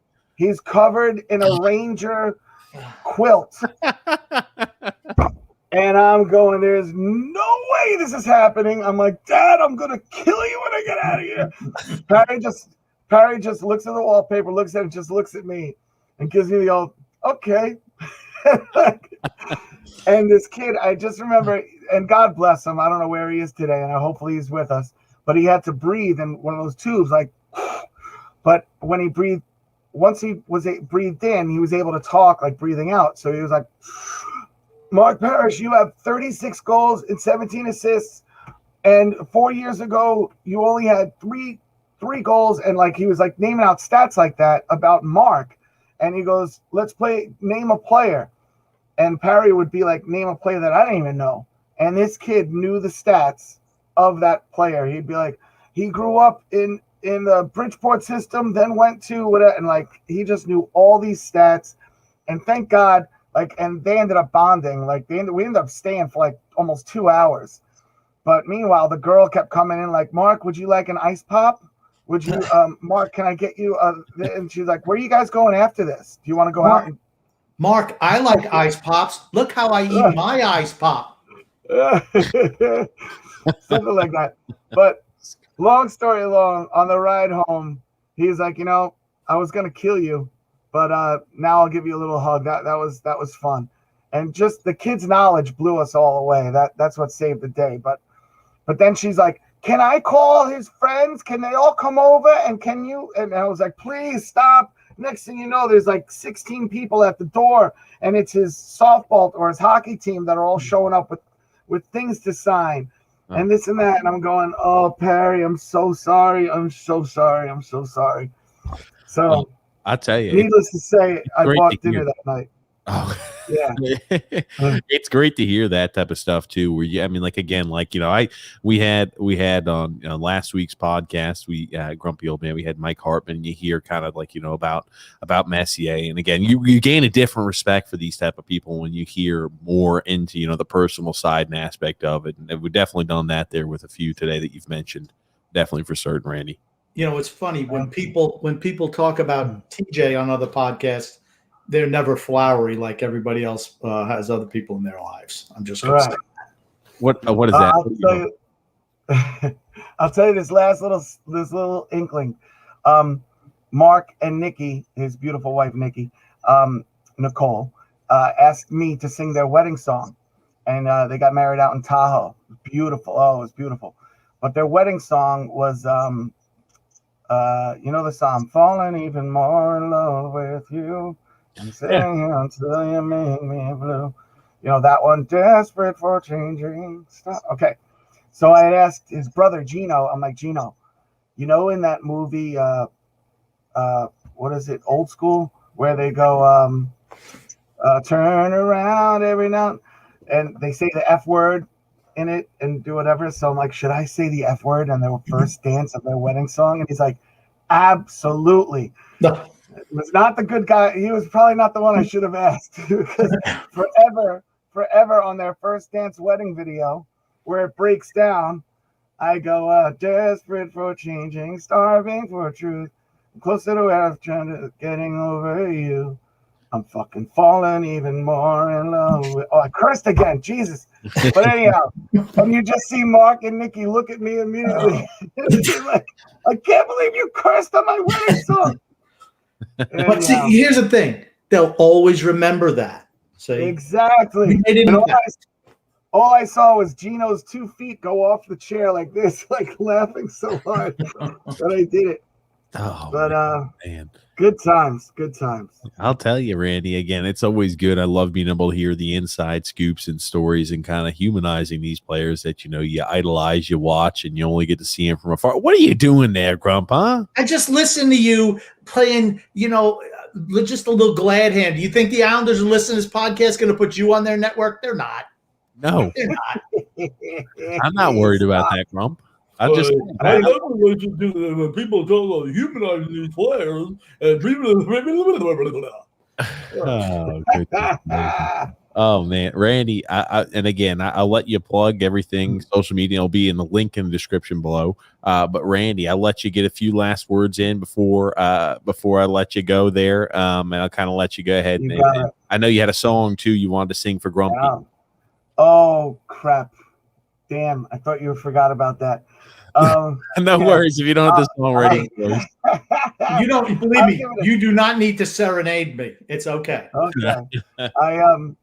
And plus I don't know with this wire next to me if I'd be able to even get it or how good it would sound right now. But how about this? Why don't I can either just film it and send it to you guys, or do you really want me to try it? No, film it and send it. That sounds good. All right, film it, send it. That way I know it sounds good. Good. Yeah. What the heck was I just gonna say? You were gonna plug social media. I know. No, I wasn't gonna plug. I was gonna say this. My favorite thing, and you guys can't say this, but I can, because if you guys say it, it sounds like you're cocky. But the best thing about you is the mix you guys have. Like TJ, you are obviously the positive. Your glass is half full, and I'm not telling you something that you guys don't know already. But Grumps, obviously, you know where your glass is, and it's such a great chemistry that we need more people. We need everyone to know this. So like I said, I'm gonna promote you guys on my sites and whatnot, and try to get. I mean, I told Batesy about tonight. I told Parry. I told a bunch of them, and whether they can listen to it now or they go and listen to it, later, they'll do that. But as far as me promoting anything, everything is thezooband.com. The Zoo Band. If you're getting married, I guarantee you the greatest wedding ever of all time. We did. That's so. It doesn't. So even if the people are miserable together, they're going to have a great time at their wedding because your band is going to be playing. Isn't that correct? That's what I understood. Hey, yes, because it's all downhill from there, really. That's it. Marriage is a dying institution of this. I won't say it. I won't say it. No, don't say it because your wife is probably going to be listening. So you better watch your P's and Q's. Yes. Now, are you? I do have one question. I know I haven't asked you many questions, but I just have one. Are you still going to be able to play in front of the new building this year coming up? UBS Arena. That's a good question, Grump. And oh God, should I tell you the story? It's 3 minutes. What the heck? We're friends. All right, so we get these passes, right? Because you got to use, if anyone in the band needs to use a bathroom, they need to go into the Coliseum and do whatever. So afterwards, my wife has a beautiful niece, and we told the band, hey, we need your passes. So my wife, my niece, and a couple of other girls, we took all their passes, and we kind of snuck into the VIP area down there. And then and then I remember the band, we were supposed to, I played good. I was nice. I stayed up at, the nosebleed seats and stayed up there. But I believe my wife got caught, and they yelled at us. They yelled at her. And then I get a call from my agent the next day, like, what did you guys do? What happened at the Islander game? I go, I don't know, but keep in mind, Ginger, my wife, has known all these players that are in the VIP room. Like, we were hanging out with Eric Cairns, Sean Bates, Steve Webb. Oh my God, why can't I? Oh my God, I play poker with him all the time. Who's to fight? Eric Cairns. No, on the Rangers too. He was on the Rangers, and he handed oh my God, I'm just looking up my phone quick, and it would be, why is this not working? See, now going with the music thing, once they found out that it was your wife who did something wrong, you just sort of said, hey, what did you do last night? He says, and the answer would have been, I don't know, but I've been told that woman ain't got no soul. That's it. But Dwayne Rolls, no, it wasn't, and it's not. It wasn't Bruno. Bruno was such a great guy. Oh my God, Bruno was such a good guy. Okay, so long story long, they found out about the passes. My wife wasn't having it, and she's like, I don't know who you think you're talking to, but nobody tells me that I can't sit where I want to sit. Like, she got, again, they were thinking she's in the band, and she's supposed to be up by the nosebleeds, but she's got fourth row against the glass. And they're like, and she's like, you get up and leave. I'm not moving. And then next thing you know, I get a call from the agent the next day going, I don't think you're in their best graces right now. No. So it is what it is. So they I can don't think still my wife- carry a grudge after all these years. Right? That happened this playoffs, Grump. Yeah, I know. It Right. happened the last game. The very last game, which still did not diminish my time. It was the absolute best. I brought all my closest friends. I brought my one nephew, my other nephew, give credit. This is how much of an Islander fan I made him. He now lives in Orlando, Florida. He drove by himself for Game 7 and bought a ticket by himself and sat. And he goes, UG, they call me Uncle Goat, greatest of all time, because I bring them to all the Islander games. But he's like, UG, not one Tampa Bay fan mocked me. Not one did anything. They have no. He's like, he was waiting to get barraged with like, oh, loser, or anything like that. He's like, they were so nice. One bought me a drink. Anyhow, he went by himself to watch the shorthanded goal.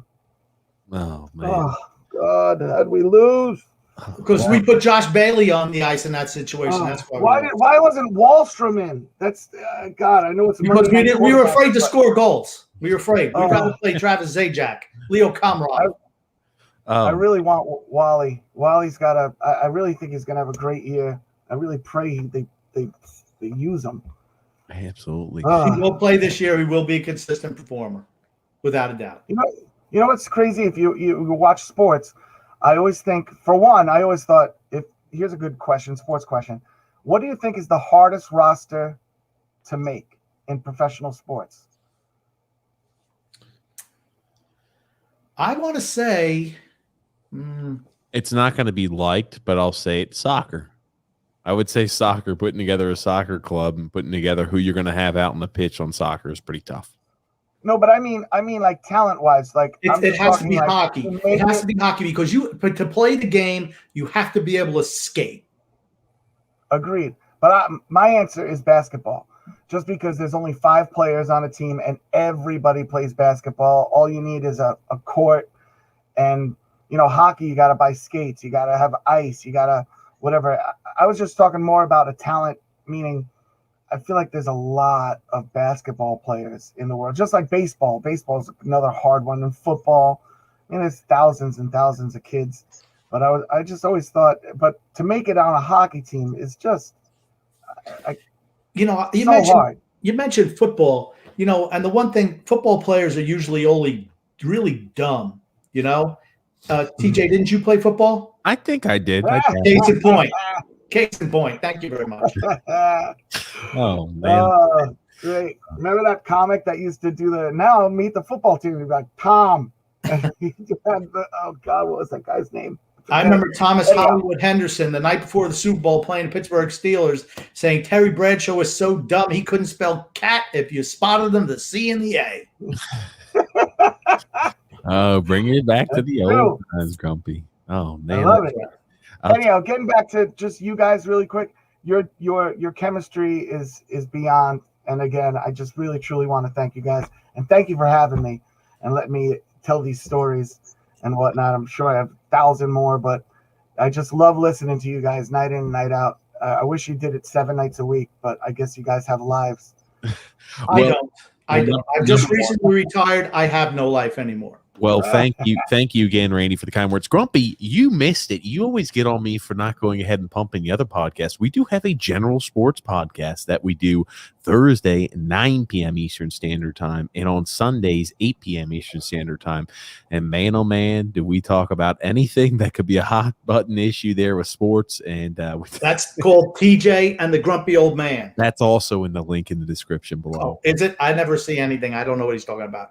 Randy, I just want to say thank you so much, seriously. And I do hope that they give you the gig in front of the new stadium. I really do. Because, with all the years of service, it would be a shame, honestly, if they did.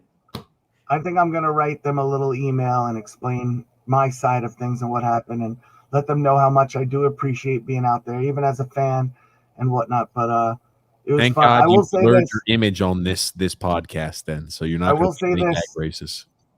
Really quick, I'll say this. Sparky has no rhythm. Sparky the track. I think we were playing a song, and he's sitting there with a thing and hitting it like he couldn't keep a beat. It was disastrous. But here's the positive. I want to give you a positive. If for some reason you're put on a hiatus before they put you back on that, you can always have something to hold over your wife's head forever. Ever. You are right. I've already done that. I've used it a couple of times. I can tell you've been married for a while. I can tell. Oh, yes. We just celebrated our 15th year anniversary. Wow. Okay. Very nice. Yeah. Congratulations.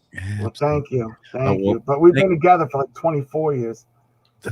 Well, but seriously, that's the way it is up north. You stay engaged for a longer time. Down south, you meet somebody 2 weeks later, you're getting married. But up north, I mean, I'm serious. I was engaged for 6. Well, we were together for 6 years, engaged for 4 before we got married. Now we've been married for 33 years. So you can do the math. Wow. It's a lot of years. Grumpy. Well, go Islanders, all right? Yes. Congrats, Grumpy, by the way. And let's get Tarasenko, please. Not happening. Right? Sorry. You don't think it's happening? Nope. No, unfortunately. Really quick. When somebody gets signed, okay, and nowadays you'll never know because Lou holds it close to the vest. But I went out to dinner the night that Mark signed his new deal, and it wasn't released to the public for 2 days after. Just want to tell the fans and whatnot, it's normally 48 hours you'll find out. It's never, I mean, I guess everything's different, but I was shocked that it was 48 hours later that it was announced Mark Parrish signs a 3-year deal with the New York Islanders. I was like, that happened on Monday. Telling me now on Wednesday. Well, here's the thing. When Lou Lamoriello signed all these guys, he thought it was like Noah's Ark. He didn't announce them for 40 days and 40 nights. Crazy. So no one's coming to the Islanders. No big ticket. No. Zach Parise. He's our hero. Stop it. That's it. Oh, my goodness. Oh, man. TJ, are we getting anybody, TJ? No. I fear not. No big names. Zdeno Char and Zach Parise. So if you would have told me that 4 or 5 or 6 years ago, maybe I would have been psyched. Hey, and here's the thing: if it doesn't work with the Islanders, those guys could play on your roller hockey team, Randy, and you have another shot at the championship. I was about to say, Randy, you better don't speak ill of them because hey, they're looking for a roller hockey league mighty quick. That's a good point, Crump. Yes. I have one last question though about this is hockey related. Have you ever seen another hockey team that allows their opponent to walk in so easily on a penalty kill? Like, I feel like Islanders, we do not hold the blue line at all. And would you say that's a Trotz thing that he allows it to happen more easily? Like he doesn't mind that they gain the zone so easily? Yes. Because we can't ever gain the zone on our power play. We gain it finally. And well, the reason why we can't gain the zone on our power play is because we don't have enough talented players. But it is a Barry Trotz system. But in your first question, has anyone ever let people get into the zone? So, yeah, the California Golden Seals back in the early 70s when they were giving up 300-400 goals a year. So, yeah. Because I do have the NHL network or whatever, and I watch all the games, and I go, everybody holds their blue line. They don't make it so easy for them to gain the zone and set up. And yet we entice them to, like, go ahead, set up. Here we are. It's a system thing. Formations. It's a system thing. It is. All right. All right. Well, hey, it is what it is. I will say, Barry Trotz, we trust. In Barry Trotz, we trust. In Barry Trotz, we trust. Last words there from Mr. Randy. Gentlemen, have a great night. Well, thank you so much. And real pleasure having you on the show. Say hello to the wonderful Ginger. I absolutely shall. Absolutely. Good, guys. Thank you, Randy. Oh, Grumpy, I loved having him on, kind of getting that. Hey, this is what I love the offseason for. I love being able to have the inside stories and kind of learning about these players we watch 82 plus games a year for and learning a little bit more about them on the inside piece. I mean, think about that, right? When do you have the ability to get such an inside scoop? I mean, they give you the little kind of fluff pieces here or there, before game, pre-game, and then post-game, but not really. You don't really get a feel for who the people are from real individuals. Yeah. And, I've said this to you before. Hockey players are of all the professional athletes, by and large, as a conglomerate, they're just the nicest people. They just are. Yeah, no, for certain they are. And again, I'll mention And it. you certainly don't see the work that they do with charitable events. I mean, and that's in all sports, honestly. I'm Sometimes sure that's with all sports. Think about how often they publicize that for the NFL, how often they publicize those type of items. And you hear a story like this, no matter what. It didn't matter if that was Alexander Ovechkin, didn't matter if it was Mark Parrish. That would never get brought up on TV. That would never get brought up anywhere, ever. I mean, he's going to one person's house for some one child. And again, that would never get brought up. But, anytime you're one of those, those NFL teams, I feel like they make sure they make business to make sure they highlight, hey, our NFL volunteers, our NFL works. They do a real good job of that, I think. Yeah, I mean, but I just think in general that players, and this is in all sports, do a lot more than you think they do. That's all. No, for certain they do. And Grump, we'll kind of gear it back up because this Saturday we're going to have a call in. There's no guest this Saturday for a podcast, Grumpy. We're going to have the call in for. That's so good because I've been saving up my anger for weeks and weeks now. I was about to say, we've had way too many guests that you have to play nice on, Grump. You have to be nice with. So you've got to feel like a lot of pent up energy and anger. I'm getting angry. The closer it gets to the season, we haven't done anything or actually taken a step back. It makes me more angry. But you listen to some of the Islander media cartel, and they think, well, Washington hasn't gotten any better. Pittsburgh hasn't gotten any better. We're definitely going to pass them. Carolina, well, they traded their goalie. I know they brought somebody else in, but they're not. They're going to be worse. We're going to be the favorites for the division and one of the favorites for the Stanley Cup. I'm like, you're dreaming. I mean, can you tell me what improvements we've made? Because we've gone backwards. For a defensive team, giving up a top four defenseman with no replacement, that's going backwards. I think that is going backwards for that portion. I think we take a step forward in our left wing, our third line left winger, and I think first line right wing is pretty much a moot point on that. Didn't really move the needle too much in either direction. We got comments to go through, Grumpy Old Man, and we're going to talk. Hey, we'll talk a little bit of Islanders. What can I say, Grumpy? Jerry B said, "Congrats, you boys hit 300 subscribers on YouTube. Thanks, Derek, Coach. Thanks, Jerry B."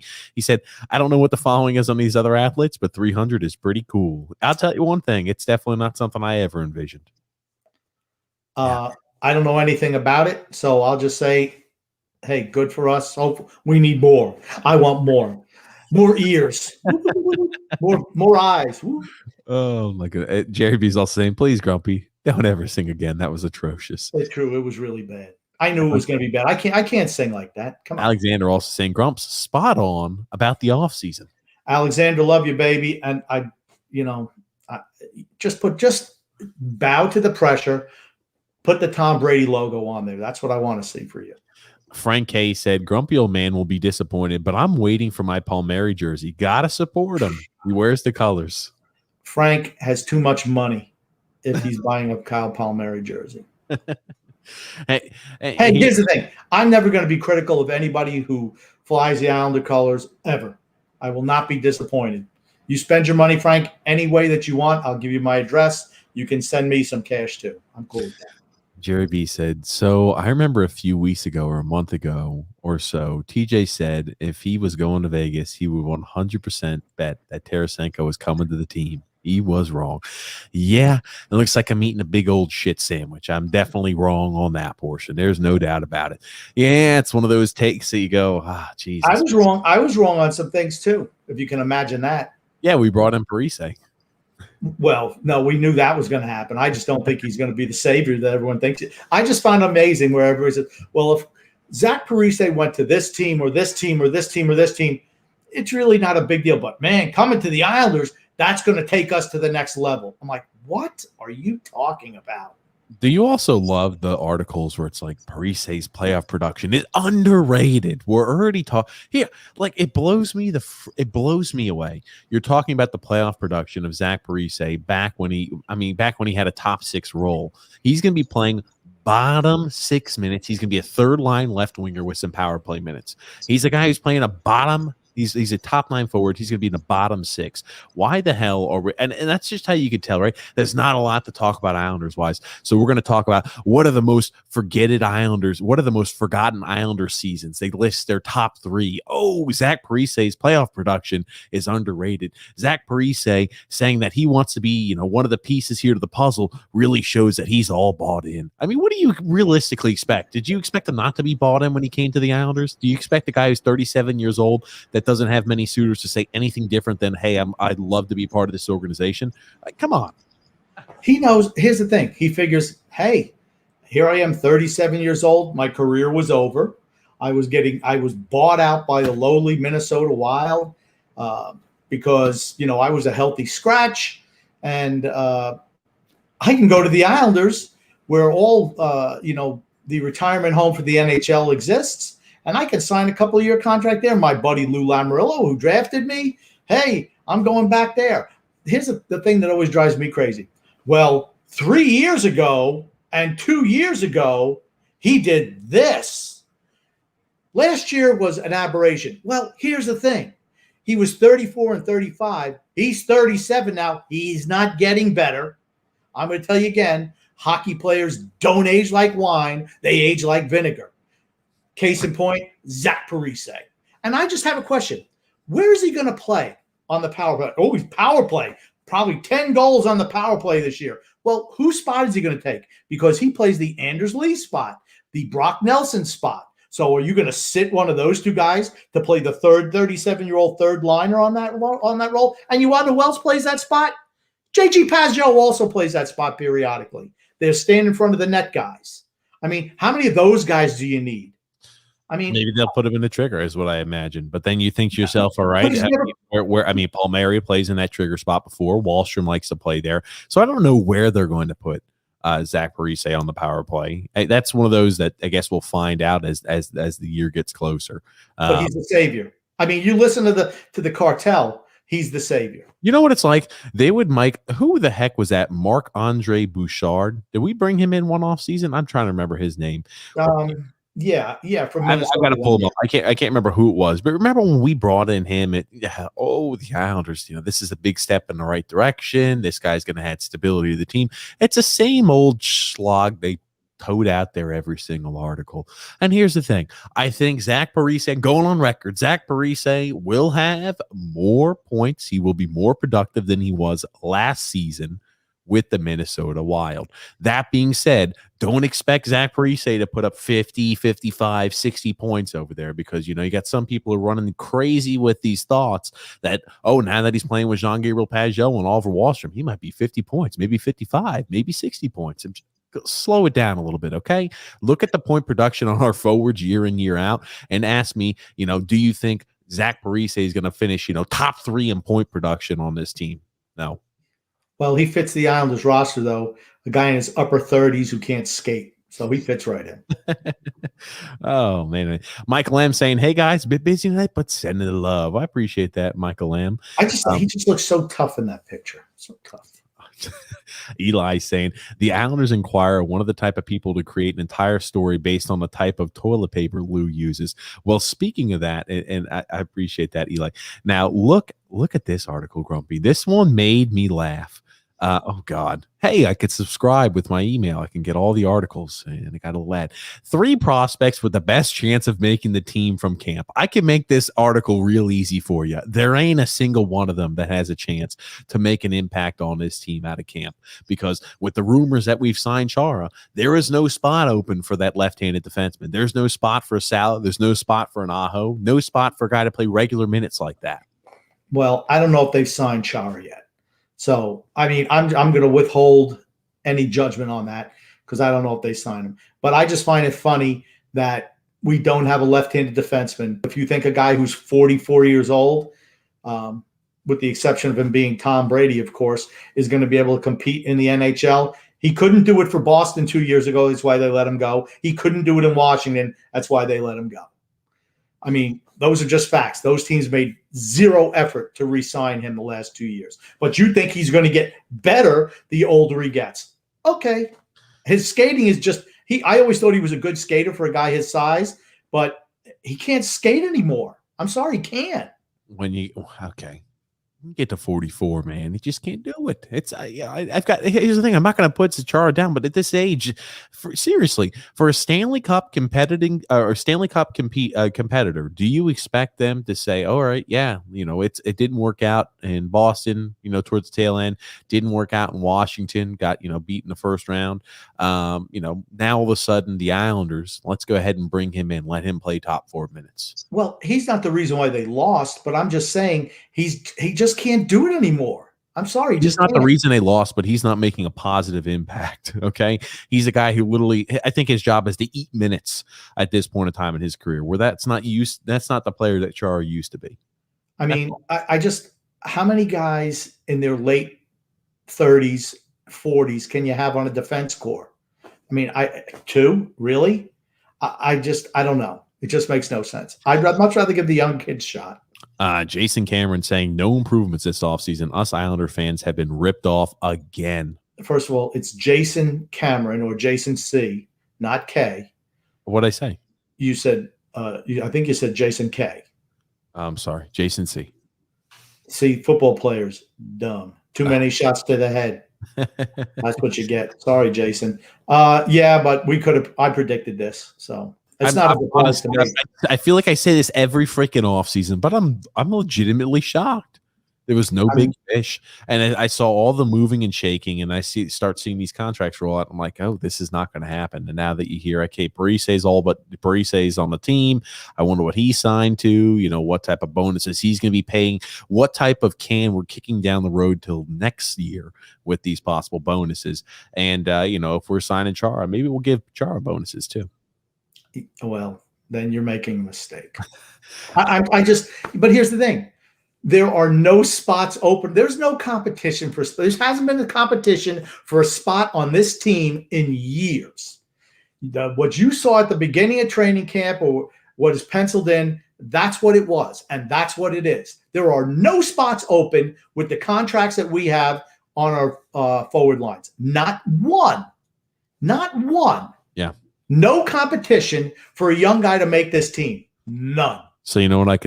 I can cry that Otto Koivula will never be given another shot. Neither will Kiefer Bellows. That is true. Kiefer Bellows. The only guy who's going to get a shot is Casper Holmstrom. He's the only one because Lou drafted him. And even though he sucks, he's going to wind up playing on his team. You watch. Because he drafted him, so he's going to jam his useless ass into the lineup.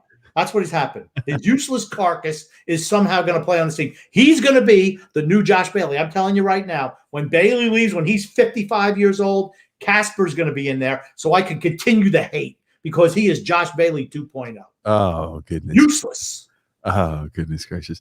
Jerry B said, also Grumpy scoffed at Carolina's offer sheet, saying there was no way Montreal wouldn't match. He also said the offer sheets really weren't something general managers do. What do you guys make of what do you make of Kasperi Kapanen going to Carolina?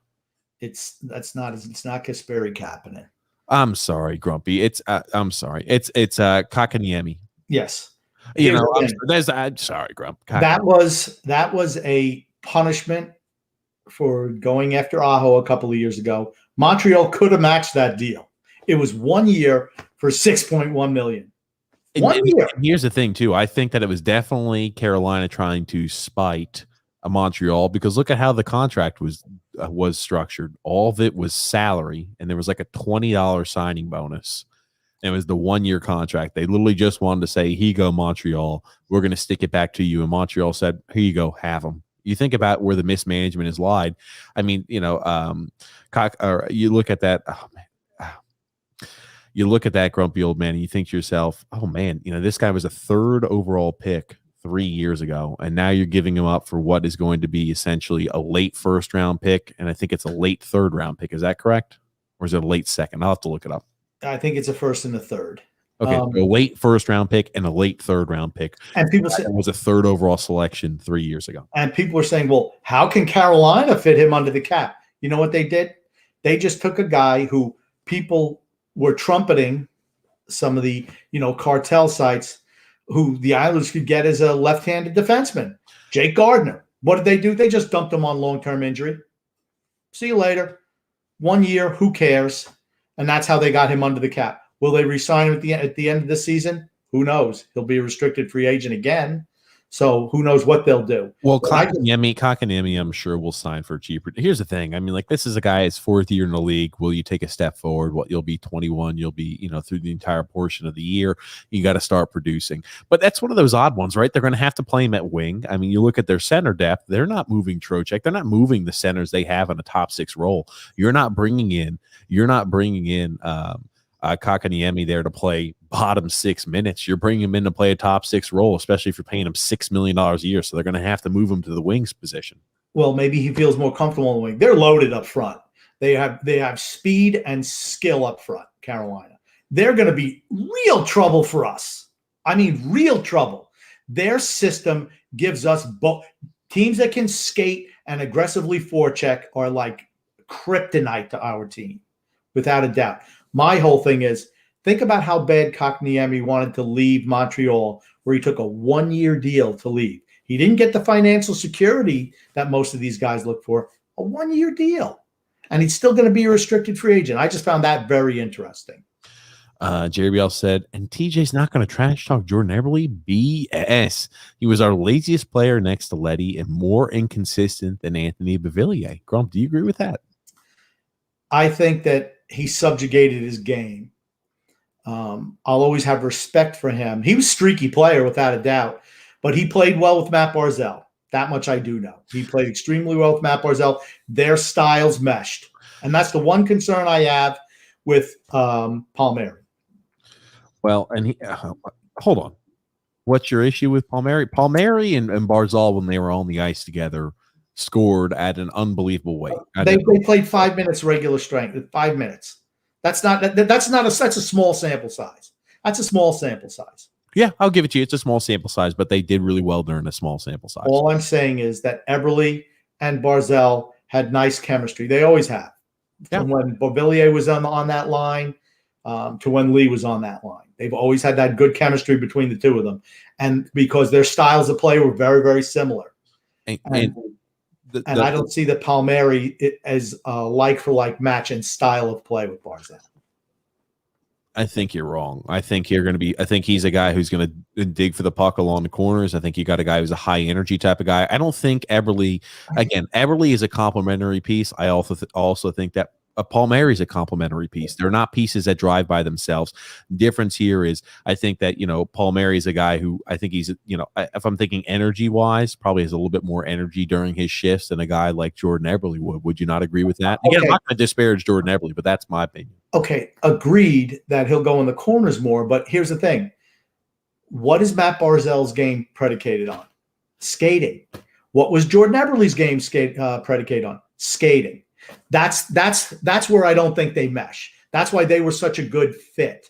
Because, you got to remember, Anders Lee just stands in front of the net. That's what he does. Average Anders is back, Grumpy. Average Anders is back, right? Captain Average is Anders, right? Captain Average is Anders. Yeah, whatever his name is. Average Anders. He really doesn't play well with Matt Barzal. What? He just stands in front of the net. Which Goring? I would almost rather have, like I said, if I'm putting a line together, a first line, Oliver Wahlstrom is playing with Matt Barzal. I drop Eberle down, drop Lee down, and I would not have a problem then moving Palmieri up to the front line. I want to see somebody who actually could shoot the puck play with Matt Barzal. That's what I want to see. A real true sniper. If you're too scared to go out and get Tarasenko, give the kid a shot. Give the kid a shot. All I am saying, give the young guys a chance. Oh, goodness gracious. Alexander saying, this is a terrible offseason. Why does this general manager to continue to bring in these old guys, and why everybody calls this guy a great general manager? Please get the freak out of here with that. Lou Lamoriello is an all-time great general manager, right? Let's be honest. Yeah. As a game, and here's the thing, and I wouldn't have said this previously, I think that he builds the team based on what the coach likes to do. That's what I think his greatest strength is. He doesn't say, okay, Barry, whoever's What we're coaching. gonna do. Yeah, this is what we're going to do. Adapt to what I want. Right. But that's what really great coaches do. They can take talent and alter their system. What Barry does, what Lou does, is get Barry the type of players that he likes for his system to work. Does that system work? I don't think so. They won the 1 year they won the cup with Washington. They were absolutely loaded with talent. And it wasn't until his 5th year there when Ovechkin finally said, okay, I'll buy in, that they won a cup. And it also helped that they were playing an expansion team in the finals. It was the only year that that Washington team was able to get past Pittsburgh. I have to give Brandon Frey some credit here. He sent me this as soon as he saw it on Twitter. He said, how Lou Lamoriello runs the New York Islanders. We buy men use 29 and up. And he said, this grumpy old man will absolutely love this, Grumpy. So I wanted to show this to you. It's so accurate, right? It's the thing, what makes humor funny, right?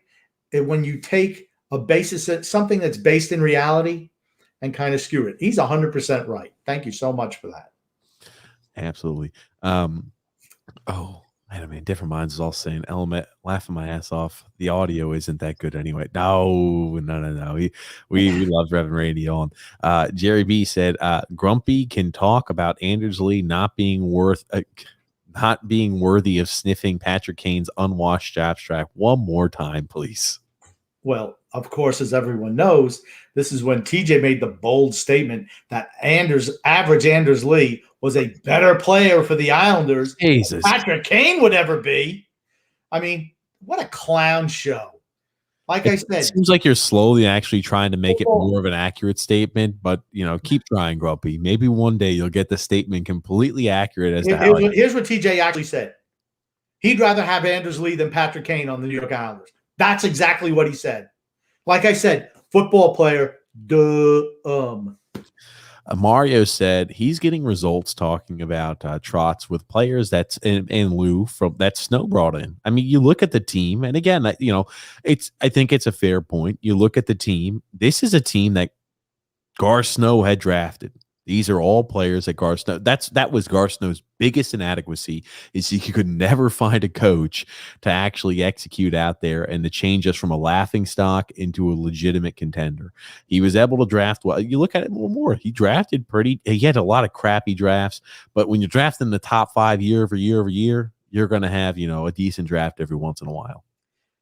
The one thing I'll take from us talking with Randy today from the zoo band, was how Garth Snow got that job and how Charles Wang saw him on the team plane going from location to location and saw him doing fantasy hockey with Mark Parrish. And Chris Osgood. God damn it. I'm sorry. Bring up the story, Grump. With Chris Osgood. And hold on. I got to stop you. And this is the son of a gun who says he remembers a conversation we had 4 years ago that I mentioned about Anders Lee. And we're not even an hour after Randy's off. And you're already messing the story up, Grumpy. Okay, it's because I have short-term. The older you get, you have short-term memory loss. But the old stuff, you remember like it was today. Okay? Here's the thing, right? Chris Osgood and Garth Snow were playing fantasy hockey on the airplanes. Charles Wang saw this and determined that would make a good general manager because he was good at fantasy hockey. Like I said, I should be a GM for the Islanders. If that's all it takes, I've been undefeated for years. I'm sorry. I should be GM of the Islanders. Remember when we used to have, this was 2 years ago since we last did it, we had an Islanders Never Say Die fantasy hockey team or fantasy hockey league. That was a good time. We might do that again. We should do it this year too. We might go ahead and do something like that as the year gets close to starting up. Emmanuel R says, good evening, gents. 8 days away. Who's playing a left-handed defenseman spot, Grumpy? It's like we're going to find out. Who knows? Still don't know. Well, we know it's going to be Adam Pelech and Andy Green and insert name here. I don't want it to be Chara. I think you're going to give one of the younger kids a shot. Chara comes rolling in. Zdeno Chara comes rolling in. I think you're going to be upset, Grumpy. If you want to give one of the younger kids a shot, okay. If you want to give Robin Salo a shot, go ahead. He's proven that he can play on the professional level for a while now. I like Sebastian Aho. He's a little bit smaller. All he does is move the puck and score. I'd still give him a shot. I don't think Bolduc is ready yet, honestly. But Robin Salo and Sebastian Aho certainly are. They'll give you just as much as Zdeno Chara would. At least they can skate.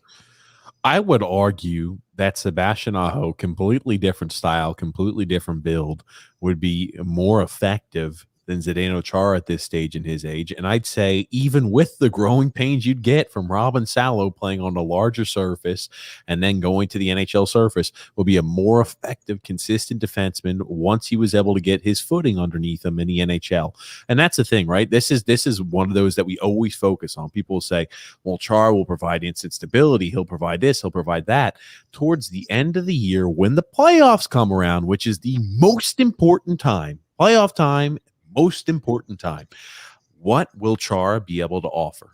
People are saying maybe they'll run a rotation, maybe we'll do this, maybe we'll bring in Vatanen too, we'll run a rotation between Chara and Vatanen. Let me ask you this. If we believe, let's say that we're going to run a rotation between Vatanen and Chara to keep them fresh, a couple of veteran defensemen fresh.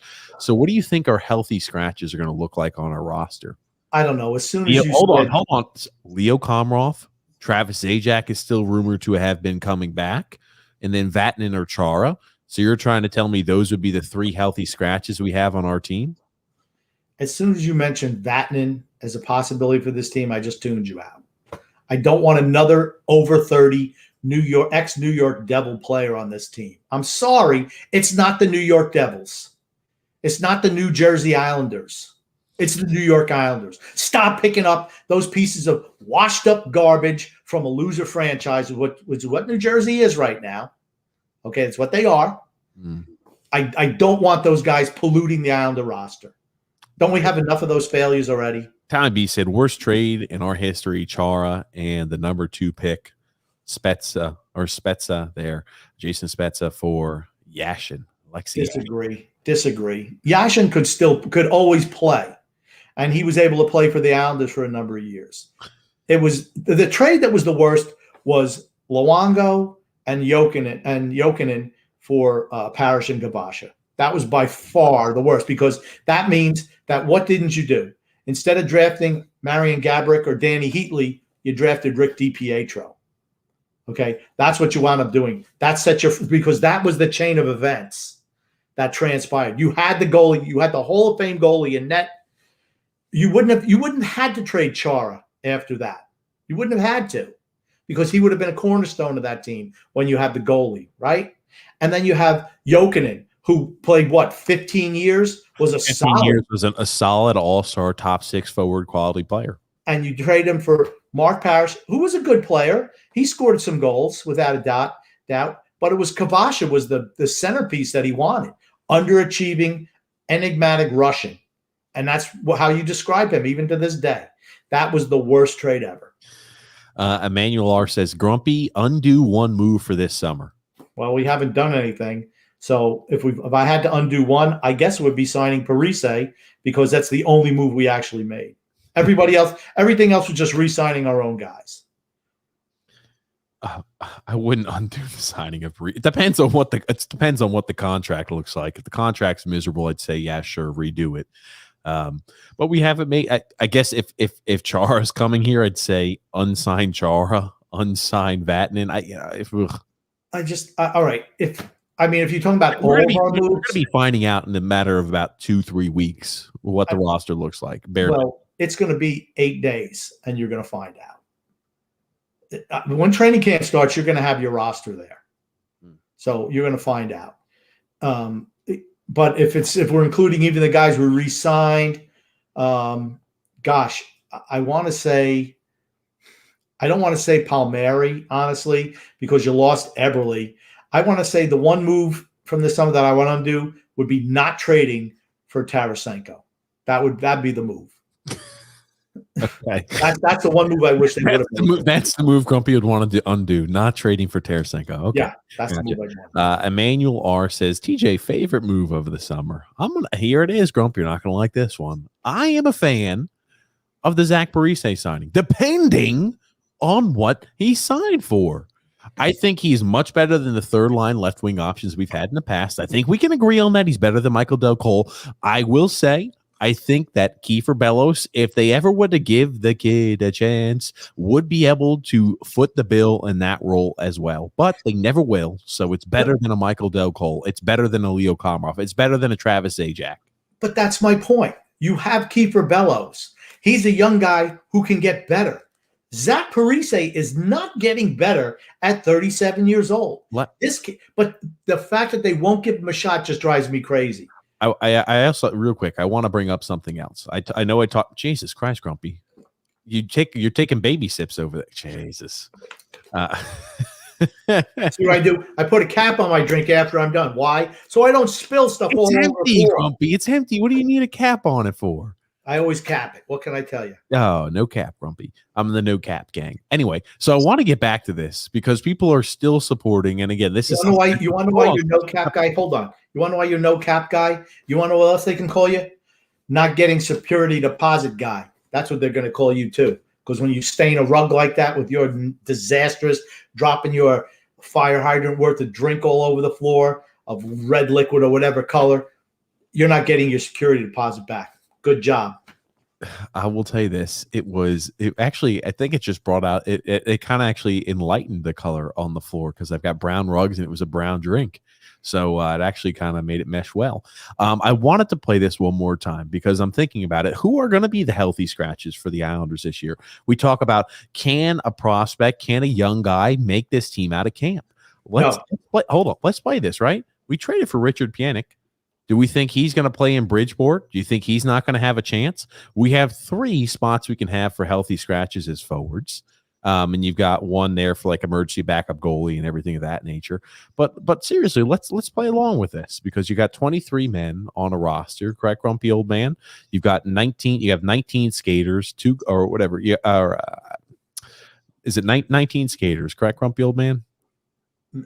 For game day? 18. I'm sorry. 18 skaters, 2 goalies, and you have 3 positions or 3 position players you could add on that. That being said, who are you going to have? Who are you going to have there that's going to be a healthy scratch? If you're going to run a rotation at defense between Chara and Vatanen, that takes up one of your spots. Is Pianic going to be a guy that they're planning on utilizing if they traded for this offseason? I know that he was involved in the Nick Leddy trade. Are they just going to stash him away in Bridgeport, or do they plan on using him? I mean, again, rumors all pointed to they were interested in Travis Zajac. They wanted to sign Travis Zajac back. Do they sign Travis Zajac back? We haven't heard that yet. Maybe they have, maybe they haven't. Is Leo Komarov going to be on the team? Who the hell knows? I don't anticipate him going anywhere. I don't anticipate them using him in Bridgeport, seeing he was playing first-line minutes this last year.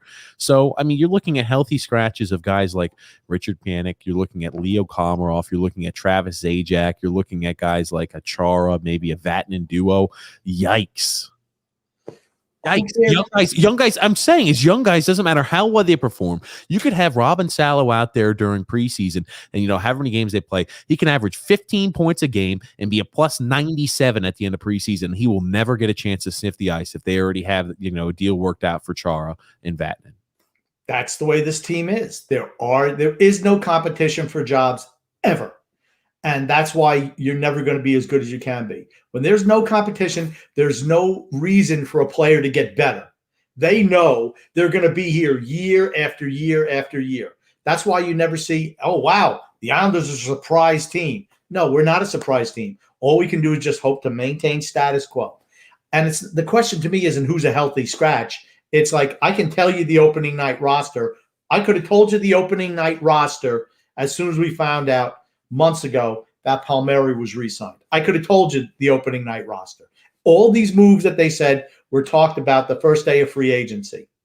And that's why, and again, like this is all being rumored, right? If they don't sign Chara or Vatanen, whatever, they were being rumored that we're linked to them. They haven't signed. Both those players haven't signed yet. I don't assume Vatanen's going overseas. Otherwise, why would he have not signed a contract already? You look at some guys who make the transition. I think defenseman Christian Jost from the Red Wings, he went overseas. Right? Those deals are signed relatively quickly if they're going overseas to play. If they're still playing in the NHL, I could see them still not having announced anything. I don't think 31-year-old Vatanen's retiring. Don't think that's the case. I don't think Char's retiring. They would have announced it by now. That being said, I think, the links that we may have, the rumors, that might be true. And if that's the case, there's no chance for any young defenseman, and there's no chance for any young forward. Goodbye, Kiefer Bellows. Do not apply. And you just kind of wonder, all right, there's no room for on the roster. There's no way to rotate a forward in either. And you're going to be stuck with an older squad over an 82-game season. We're going to be playing a lot of games back to back. We're going to be playing a lot of games where we play 3 times in 4 days. It's not that there's no way to incorporate these guys in the lineup. There's no space. It's just that they don't want to do it. They want to ride the old guys. That's what Barry feels comfortable with, riding the old guys. And here's the thing. When we maybe don't even make the playoffs this year because of our condensed schedule and playing guys who are all in their 30s, 9 guys on our front 12 are going to be 30 and older. 9 guys, 30 and older. Think about that. 9 guys, 3/4 of our forward group that doesn't score is going to be 30 and older. That doesn't score. We don't score. Let me tell you something. Unless Matt Barzal can somehow even jump his, and I don't know how he can do it with Palmieri and the totem pole. Okay, it's better than Eberle, and it's better than Eberle and freaking Komarov that it was last year. Okay. Okay, but his game's going to have to take another quantum leap. And like I said, I'm going to say once again, Kyle Palmieri's style of play is not as seamless with Matt Barzal as it was with Eberle. And I'm not saying it cannot be successful. I'm just saying those two's game. Jesus both of those Christ, guys. are you having a heart attack, Grumpy? Yeah, no, I'm having a senior moment. Both of those players, their games were predicated on skating. That's not Palmieri's game, and that's not the totem pole's game. Okay? It just isn't. So Matt Barzal doesn't really fit with what they do on paper. Things could change in season. So I'm withholding my anger till the season starts. Or until we start seeing what it looks like in preseason camp. I mean, we're going to know really quick what happens there. Brian P. said, all of those years I had to deal with Milbury and Snow. Now my least favorite general manager is my football team. Dave Gettleman is horrible at his job. Hey, you know what? I'm going to tell you one thing. You want to hear something funny, guys? Grumpy and I have had this, and maybe we'll have to have this talk on TJ and the Grumpy Old Man tomorrow, Grumpy, at 9:00. We will. I'm going to ask you this. Grumpy was a huge supporter. Hey, you got to draft Saquon Barkley. Hey, he's this, he's that, he's the other thing. And I was always a big believer. Sam Darnold. I told you that guy, and I still believe I'm still on the Sam Darnold train. Hold on. Stop. Yes. You could say, this. We'll save this conversation for tomorrow. We'll definitely save this conversation for TJ and the Grumpy Old Man, which is tomorrow, 9:00-ish TJ time. Okay? Definitely put a pin in this one. We'll talk about tomorrow. I will say this will be Dave Gettleman's last year with the Giants, though. That much I will tell you. Yeah, well, they look miserable. They're the worst team in the NFL. The worst team. You put them as – they're not the worst team in the NFL. They're the worst team in the NFL. Have you seen Jacksonville? They're the worst team in the NFL. Stop. Okay, yeah, stop. Because the Giants don't have a quarterback. Okay. No chance for improvement. 0. Jesus Christ. Oh, man. Brian P. said Chris Campoli and Bruno Gervais, tremendous top pair. Maybe there's where your future left-handed second pairing left-handed defenseman. I just want to talk about that real quick. You say, okay, like I said, I'm willing to give Robin Salo a shot or Sebastian Aho, but are either one of those at this stage of their career top 4 defensemen? And is Andy Green? No, they're not. Now, I think that Sebastian Aho would work well with Scott Mayfield, kind of like Taves did. They had similar skill sets and ability to move the puck. I think Taves was a little bit better defensively, but he has an ability to move the puck. And I think he'd be a good pair with Scott Mayfield. I just don't think he's a second paired defenseman, though. That's the only question I have about either one of those guys. Got a comment here from Mario, and I'll sum it up, Grump, because it's a long one, Grumpy.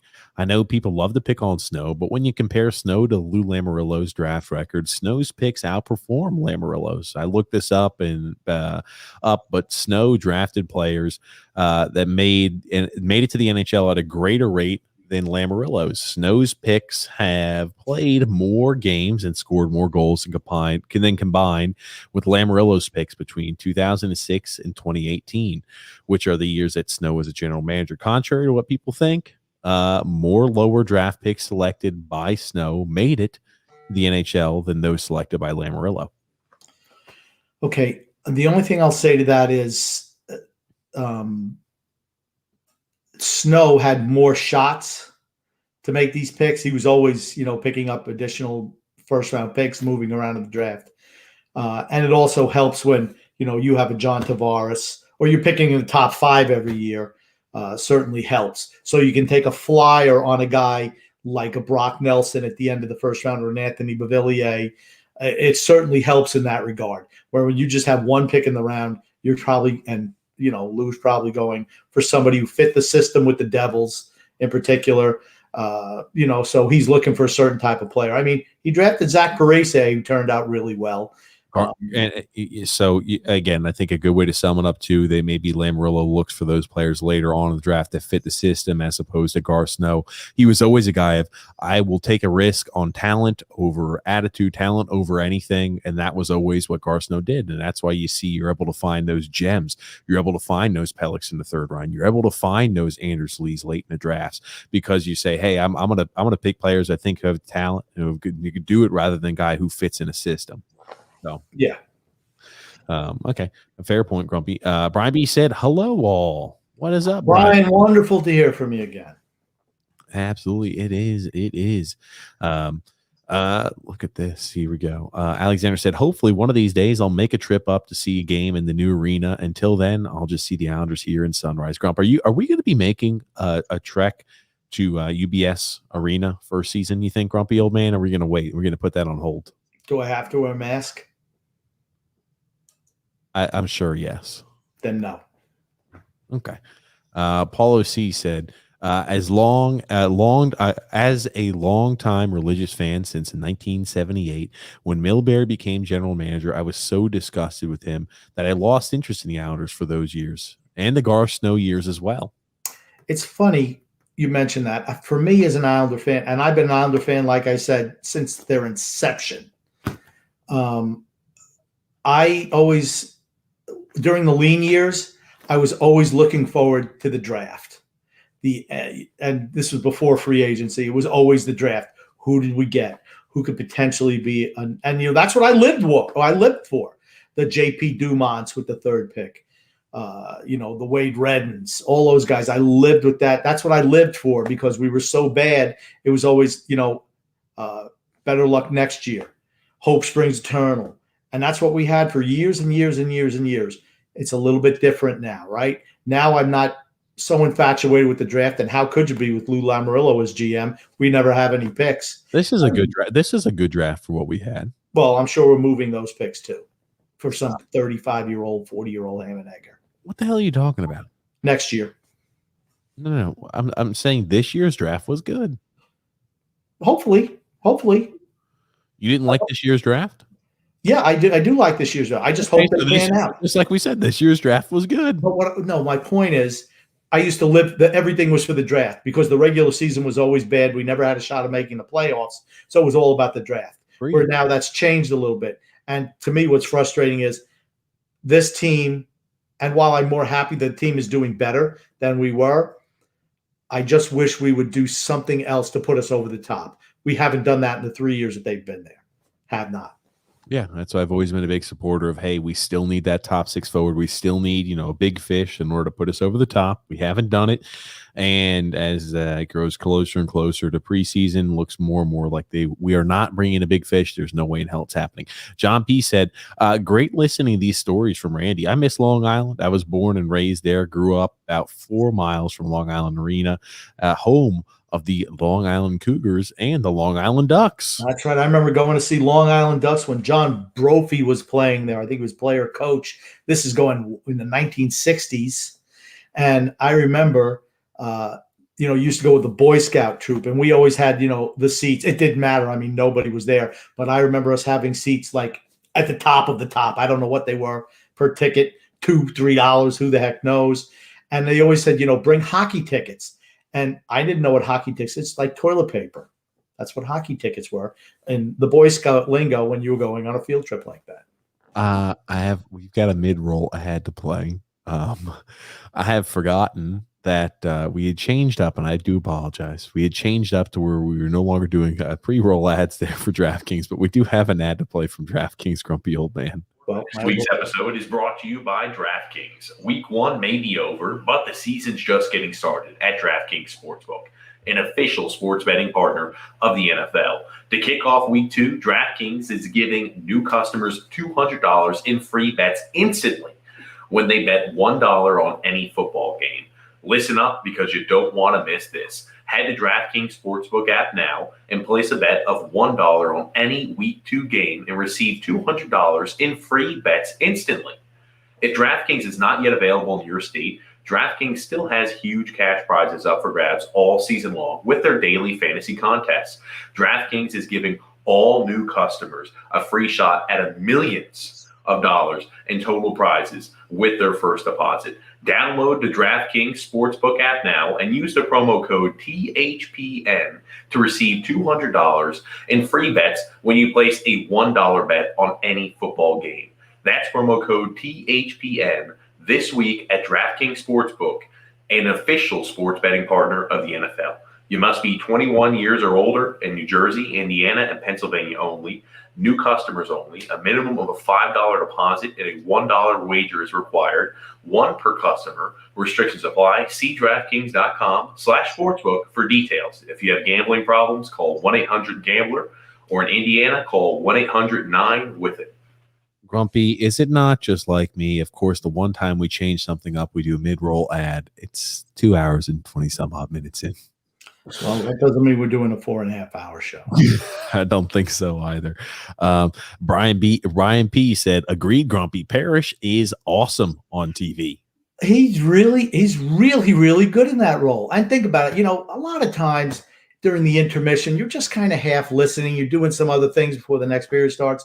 And for him to even catch my attention, I was like, man, he knows what the heck he's talking. Here's the thing. He was not afraid to tell the truth with what was going on in the ice. I thought that was probably the reason why he was not picked up, and they not asked to return. Right, whatever. And they put AJ Crazy Hair Malesko into the organization, into the fold, because she could not hold a candle to as good as he was. And like I said, I appreciate truth and honesty in reporting. I really do. And that's why I enjoyed him so much. That's why Billy Jaffe got canned out of here years ago also, and is now with Boston organization. Tommy B said, Parrish is a great dude. Yeah, for certain he is. Mike M says, oh my God, Grumpy, you perv. Look at that. You're eating your lolly or your First of all, I was not doing it. I was showing what the teenage girl was probably doing. Yeah, that's why you got labeled as a perv, Grumpy. Yeah, well, that's okay. Rusty Spooner said, sorry I was late. I was expecting TJ to be this late also. Hello, you guys are awesome, TJ and Grumpy. Let's go. Yes, Rusty, you're 100% honest. There you go, TJ. That's your rep. Always being late. I know. What can I say? Alexander said, D-Cut. Haven't seen D-Cut comment just quite No, yet. but one thing about D-Cut, he is part of Isles Misery Rated R. Oh, look at that. He got it right, Grumpy. They are always supportive of the Islanders Never Say Die podcast. Always. So I always like to give them a shout out. Absolutely. Absolutely. I agree, Grumpy. Touch Tommy said Grumpy was at the Beatles first show. I wish. Rusty Spooner said, do we still get Tarasenko? Oh, I hope we land. I hope we land the guy. We'll get the cup for sure then. Let's go, Lou. Sorry, no cup. No Tarasenko, no cup. So we're not getting the cup. Oh, so you think everything's contingent on a Tarasenko? I think it is contingent on a big fish, because we're about to see what an 82-game schedule looks like with a cast and crew of older individuals. People keep forgetting. 2 years ago, we wouldn't have made the playoffs unless the season was suspended. Would not have made the playoffs. That's correct. This year, 56 games, fourth in our division. If Philadelphia hadn't fallen off the planet and the Rangers folded up tents, we probably wouldn't have made the playoffs either. No, okay, you can't say that. We were locked to get fourth. I mean, the division was kind of crummy towards the bottom. The top three really. I mean, it was kind of a foregone conclusion. I thought the division was. I think had the Flyers in there. I thought the Flyers had no chance at the beginning of the year. I mean, I thought this division going into last year was pretty much foregone. The top four, you knew we're going to make the playoffs. I knew we're going to make the playoffs this year. I think it's a little bit more muddied the water. I think the only team that I missed out on was the Flyers. I had us making the playoffs, and I thought maybe Pittsburgh would make it. And Pittsburgh winds up winning division. You had the Flyers at number 4, grumpy old man. Us at 3. Was that? Did I have us at 3? Yeah, we both had us at 3. You had the Flyers at 4. I had the Flyers at 5. I had Buffalo at 6. Yikes. I had Rangers at 7, Devils at 8. Yeah, thanks. Oh man. Hey, I got the teams right that made the playoffs. I thought it was a foregone conclusion who was making the playoffs, who wasn't last year. Yeah. Oh, Rusty Smirnoff said Chara came full circle. Hopefully it doesn't take away from Wallstrom. FML, let's go Islanders. Yeah, that has no effect on what Wallstrom does. Brian P said, yeah, Parise would have been exciting in 2007. Or even 2012. But it's 2021. Only one man has been able to defy time to be a leader of men, a champion among champions. Who's that? Only one. Who's that, Grum? TB12. That's normal TB12. Oh, can't go a podcast without it, can you? No, can't. Sorry. Jesus, man, oh man, grumpy old man. Moving right along there. Tony B also said, yeah, for the record, Frank's Palmieri jersey made in China. And he also said most athletes are very active in the community. I give him credit for that. Yep. And they don't seek recognition for that. That's what I'll say. Yeah. Alexander said, I've been really disappointed with Lou's offseason. Was supposed to be an offseason that will put us over the top. Yeah. And then I woke up from that dream. It's amazing how people think we got better. Yeah, right.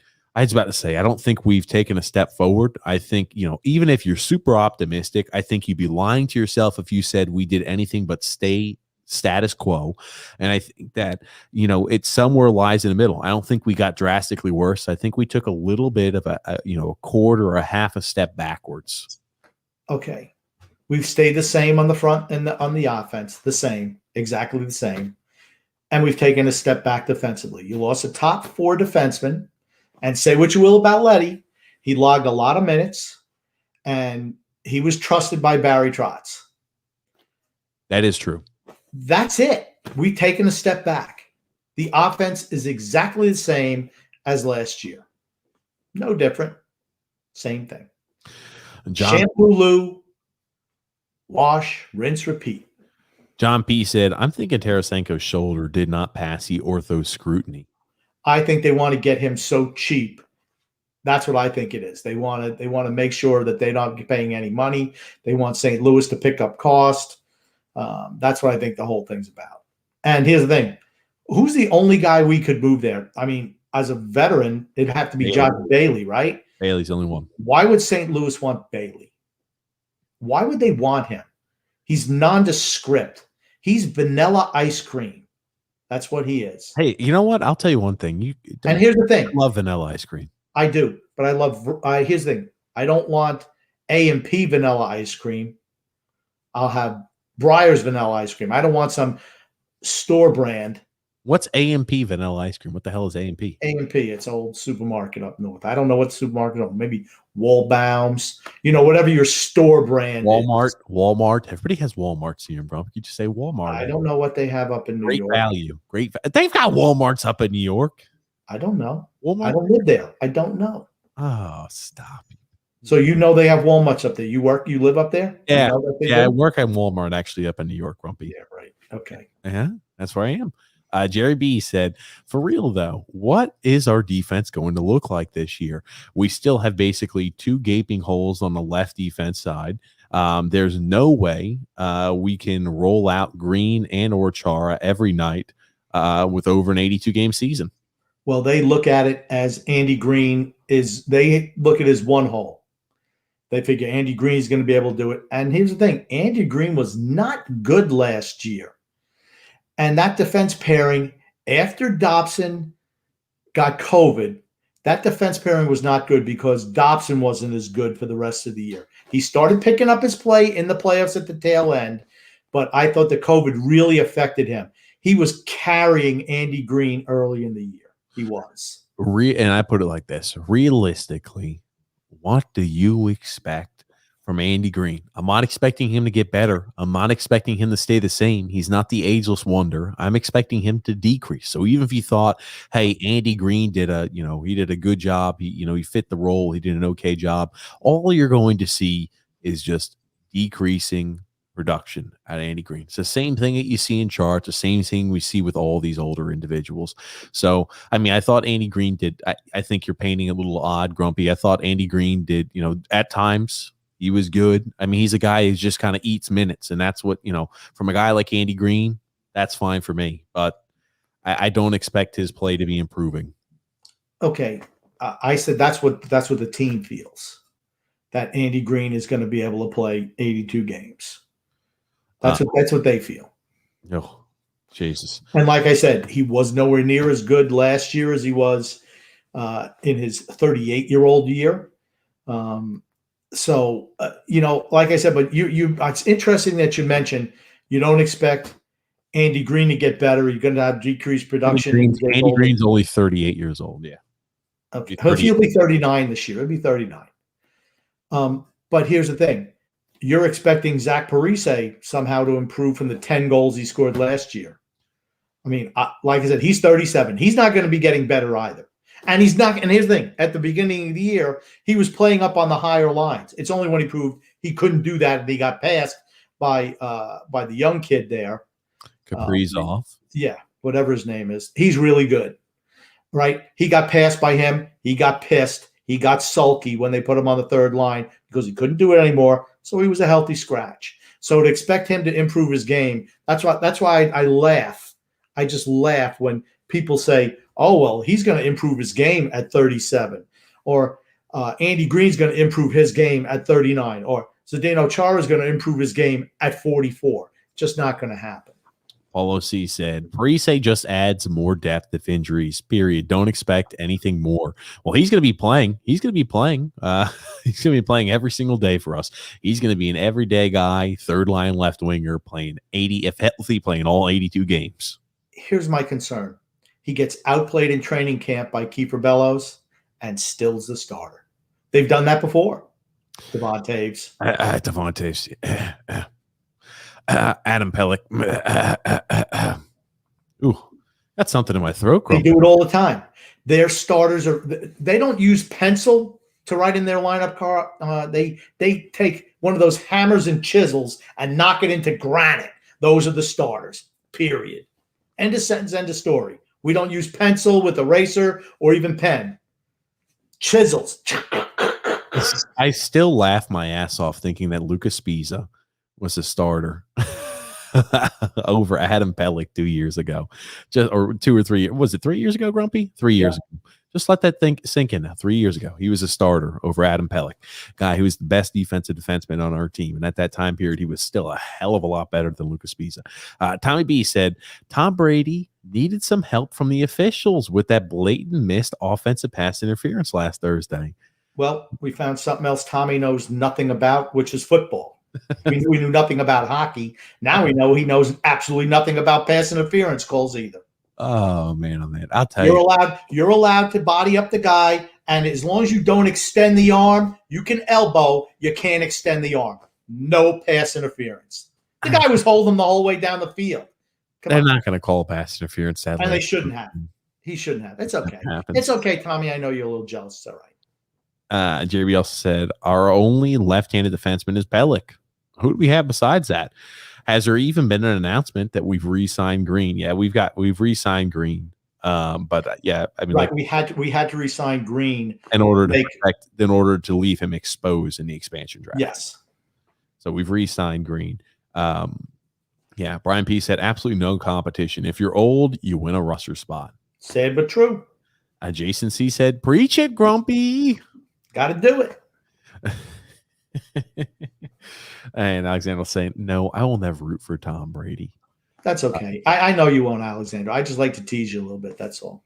Hey, nice win by the Dolphins on Miami. Sunday, which I'm sure we'll be talking about tomorrow on the TJ and the Grumpy Old Man Show. Yeah, go ahead and make up for all the lack of the promotion of the podcast you did earlier, Grumpy. Rusty Spooner said, "Can Chara still fight? At least we have one. At least he'll have a crazy slap shot still. Fingers crossed."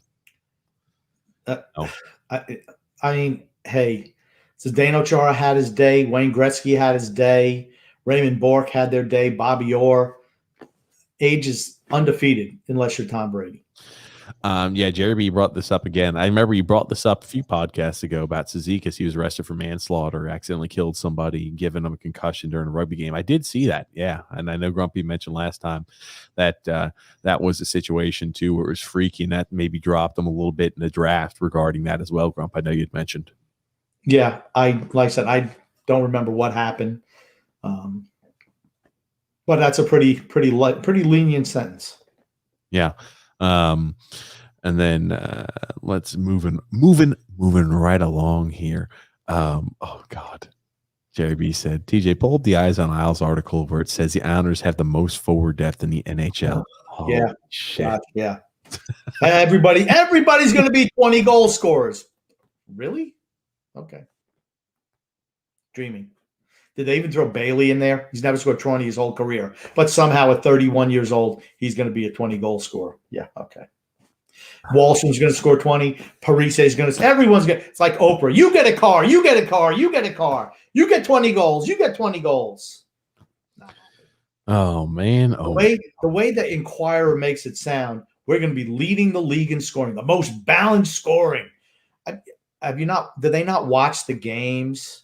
Have they not seen every game as a slog for us? When was the last time we blew anyone out? I can't even remember. I remember the last time we were blown out 8-0 in Game 5. Oh, that's pathetic. I'll have to look at to see that to where I can find that. But moving right along here, Grumpy Old Man. Policy said, "Grumpy, for a long road trip to start the season, I would try Beauvillier, Barzal, and Wallstrom. You might as well have a young first line, at least to start the season." I would love to see that line. You'll never see it from Trotz. Never. He needs to have one of the geezers up there, at least one, to keep control over Matt Barzal and his wild scoring forays. Mario said here, all that's true, but Grumpy, your scenario is only true if the Islanders would have been willing to re-sign Chara and Luongo, etc. I don't think they would have done that. Well, that's a whole nother ball of wax. Remember, they traded those guys when they were young, though. They weren't close to being free agents, not even close. Yeah. Oh, goodness gracious here. Also, okay, got you, Grumpy Old Man. Moving right along. Master Lego Yoda says, what's with getting all Devils players? Wasn't Lou general manager for the Leaf at one point? How about we sign Zaitsev? LOL, he stinks. Why not sign him? He doesn't want to sign anybody from Toronto because they have skill and talent. So we won't risk signing anyone from there. Could have went up to Mitch Marner when he was a restricted free agent. They were flat up against the cap. Wouldn't do it. I mean, you say, oh, gosh, would you give up 5 first-round draft picks? He's done that anyway by trading away for guys who are not top-line players. As much as I love J.G. Pajot, he's not a difference maker on the offensive end. And certainly Palmieri isn't. And look who you picked. You picked Casper Holmstrom. That's 3 strikeouts right there for first-round picks. I'm gonna leave you with this, Grump, and I'll be right back.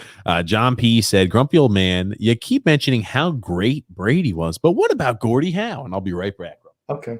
Yeah, Gordie Howe was an all-time great. Gordie Howe could not play in today's NHL, though, right? I mean, the game has changed since Gordie Howe played, right? And he was fantastic for years and years. I remember when he left Detroit to go play in the World Hockey Association with the Houston Aeros. He played with his 2 sons, Mark and Marty Howe. Bobby Hull also went. You saw a lot of players leaving the NHL. Jerry Cheevers, to sign with this fledgling league. Why? Because they get paid more money. And that's where Gretzky got his start with the Indianapolis Racers when he was 17 years old. And Gordie Howe was truly great, right? Played till he was like 52 years old. But I think we can all agree at the tail end when he played for Hartford, he was not anywhere near as good as he was in his prime. And like I said, the game certainly had changed. And he wasn't like Tom Brady is now, which is still the best at his position. So, leading championships. That was not the case with Gordie Howe at the end. Ray Santana said, ready for another season, guys? Keep it up with the good work. Love the podcast. Tampa Bay fan here. Hope we don't have to play you guys against hopefully we don't have to play against the Islanders this year. Stay classy, Grumpy. You won't. We'll get knocked off before we get to Tampa. We won't make it out of our division this year. We have to play Carolina. We're not moving on. People forget how good Carolina is. They won Tampa's division last year. And Florida. Think about it. Talk about a tough division this year. People say what's the name of are we just the Metro again? Is that where we are now again? Sure, call it the Metro. Okay. Or it used to be the Mass Mutual or whatever the hell. That was last year. All right. The Metro division is nowhere near the best division anymore. It's that Southeast division, whatever the heck they call it. You have Tampa, Boston, Florida, and Montreal, who were in the Stanley Cup Finals last year. Think about that. No, I think you've got that wrong. No, I have that right. Absolutely have it right. Okay, Grumpy. Don't ever question me again, ever. I'll go ahead and pull it up. Brandon F is saying Grumpy is going vintage. Yeah, why not? Oh man. And Alexander's saying Carvel vanilla ice cream. Oh yeah, that's good, man. A little soft. That's Josh Bailey. I know that's what it is. Soft. Jerry B said Char's a goddamn fossil. There's no possible way he's playing a full season. I think he could still play a full season, but he'd just get exposed out there. I mean, that's what happened in Washington at the end. It's what happened in Boston at the end. Just couldn't do it anymore. There's no crime in that. Just can't skate like he used to. He does fit in here, though. He's in his mid-40s. Can't skate. Fits in fine. I will tell you regarding, they're calling it's the Atlantic Division. Grumpy is the division you're talking about there with the Maple Leafs, the Lightning, the Bruins, the Florida Panthers, and the Canadians. Yeah, that is going to be a tough division. And now, hey, you know what? Don't forget about the Red Wings. The Red Wings are going to start making steps forward. I'm telling you, Stevie Y is an excellent general manager, and you're going to start to see that team start to take hold. I promise you. You want to hear a hot take? Detroit will win another cup before we will. They got the right guy at GM. But think about it, though. Tampa got rid of Stevie Y when they needed to actually win the full thing. He left. They didn't get rid of him. He resigned. You think that was kind of a little bit of his wife wanted to move back to Detroit. That's why he left. Now, that said, would Stevie Y have made the deals that Brisebois made to bring in Coleman and Gaudreau, giving up first-round draft picks? Because they certainly are not first-round draft pick quality. But when your team is that talented and that close, that's a sacrifice you make, okay? We're not that close. That's why it drives me crazy when Lou does it. But if we had a team as loaded and talented as that, yes, you do that. Would Stevie Y have done that? I don't know, because he didn't for the years that he was there. That's interesting. Josh Bailey versus Tom Brady battle for number 12. Who wins it, Grump? I can't think there's anything Bailey does better than Brady. Not anything. You don't think he skates better than Tom Brady? Probably not. You don't think he has better passing and better feeds than Tom Brady? That much. He definitely can't pass as good as Tom Brady. Oh, Tommy B said here, a vanilla ice cream with chocolate sprinkles, Grumpy Old Man, delicious. Now, I'm not going chocolate sprinkles. I'll go with some rainbow sprinkles. It doesn't matter. They all taste the same. No, they don't. Yes, they do not taste the same. Chocolate sprinkles do not taste the same as I love Carvel soft serve. I like the Josh Bailey special, which is just vanilla ice cream, and with the chocolate sprinkles in there, man, that's some good stuff. You crunch them up at the bottom, and you let the ice cream melt a little bit, and then you take the scoops, and you got all the sprinkles in there, and just chew them up. Ooh, man, that's some good tasting stuff. You know, I haven't had Carvel ice cream in forever. We have nothing like that down here. Nothing. you got to have ice cream shops down there. Not like Carvel. Okay. Fair enough. Fair enough. Carvel's some good stuff. Tom Carvel used to do his own commercials. And he was like, I don't know, like in his 60s or 70s doing his commercials. And they were pretty lame. Cookie Puss and, Fudgy the Whale.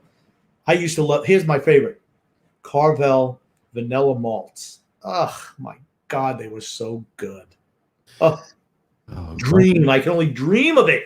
It was so good. You want to see something funny, grumpy old man? Don't you worry. I'll pull this up here for you. You said Tom Carvel used to do his own commercials, right? Well, don't worry, grumpy old man. We're about to take you down to yesteryear on the Islanders Never Say Die podcast. Made fresh in each store. Your Carvel dealer can show you how it's made. Custom design cakes. No air pump used for 50 years. America's freshest ice cream. Thanks, folks, for 50 years of success.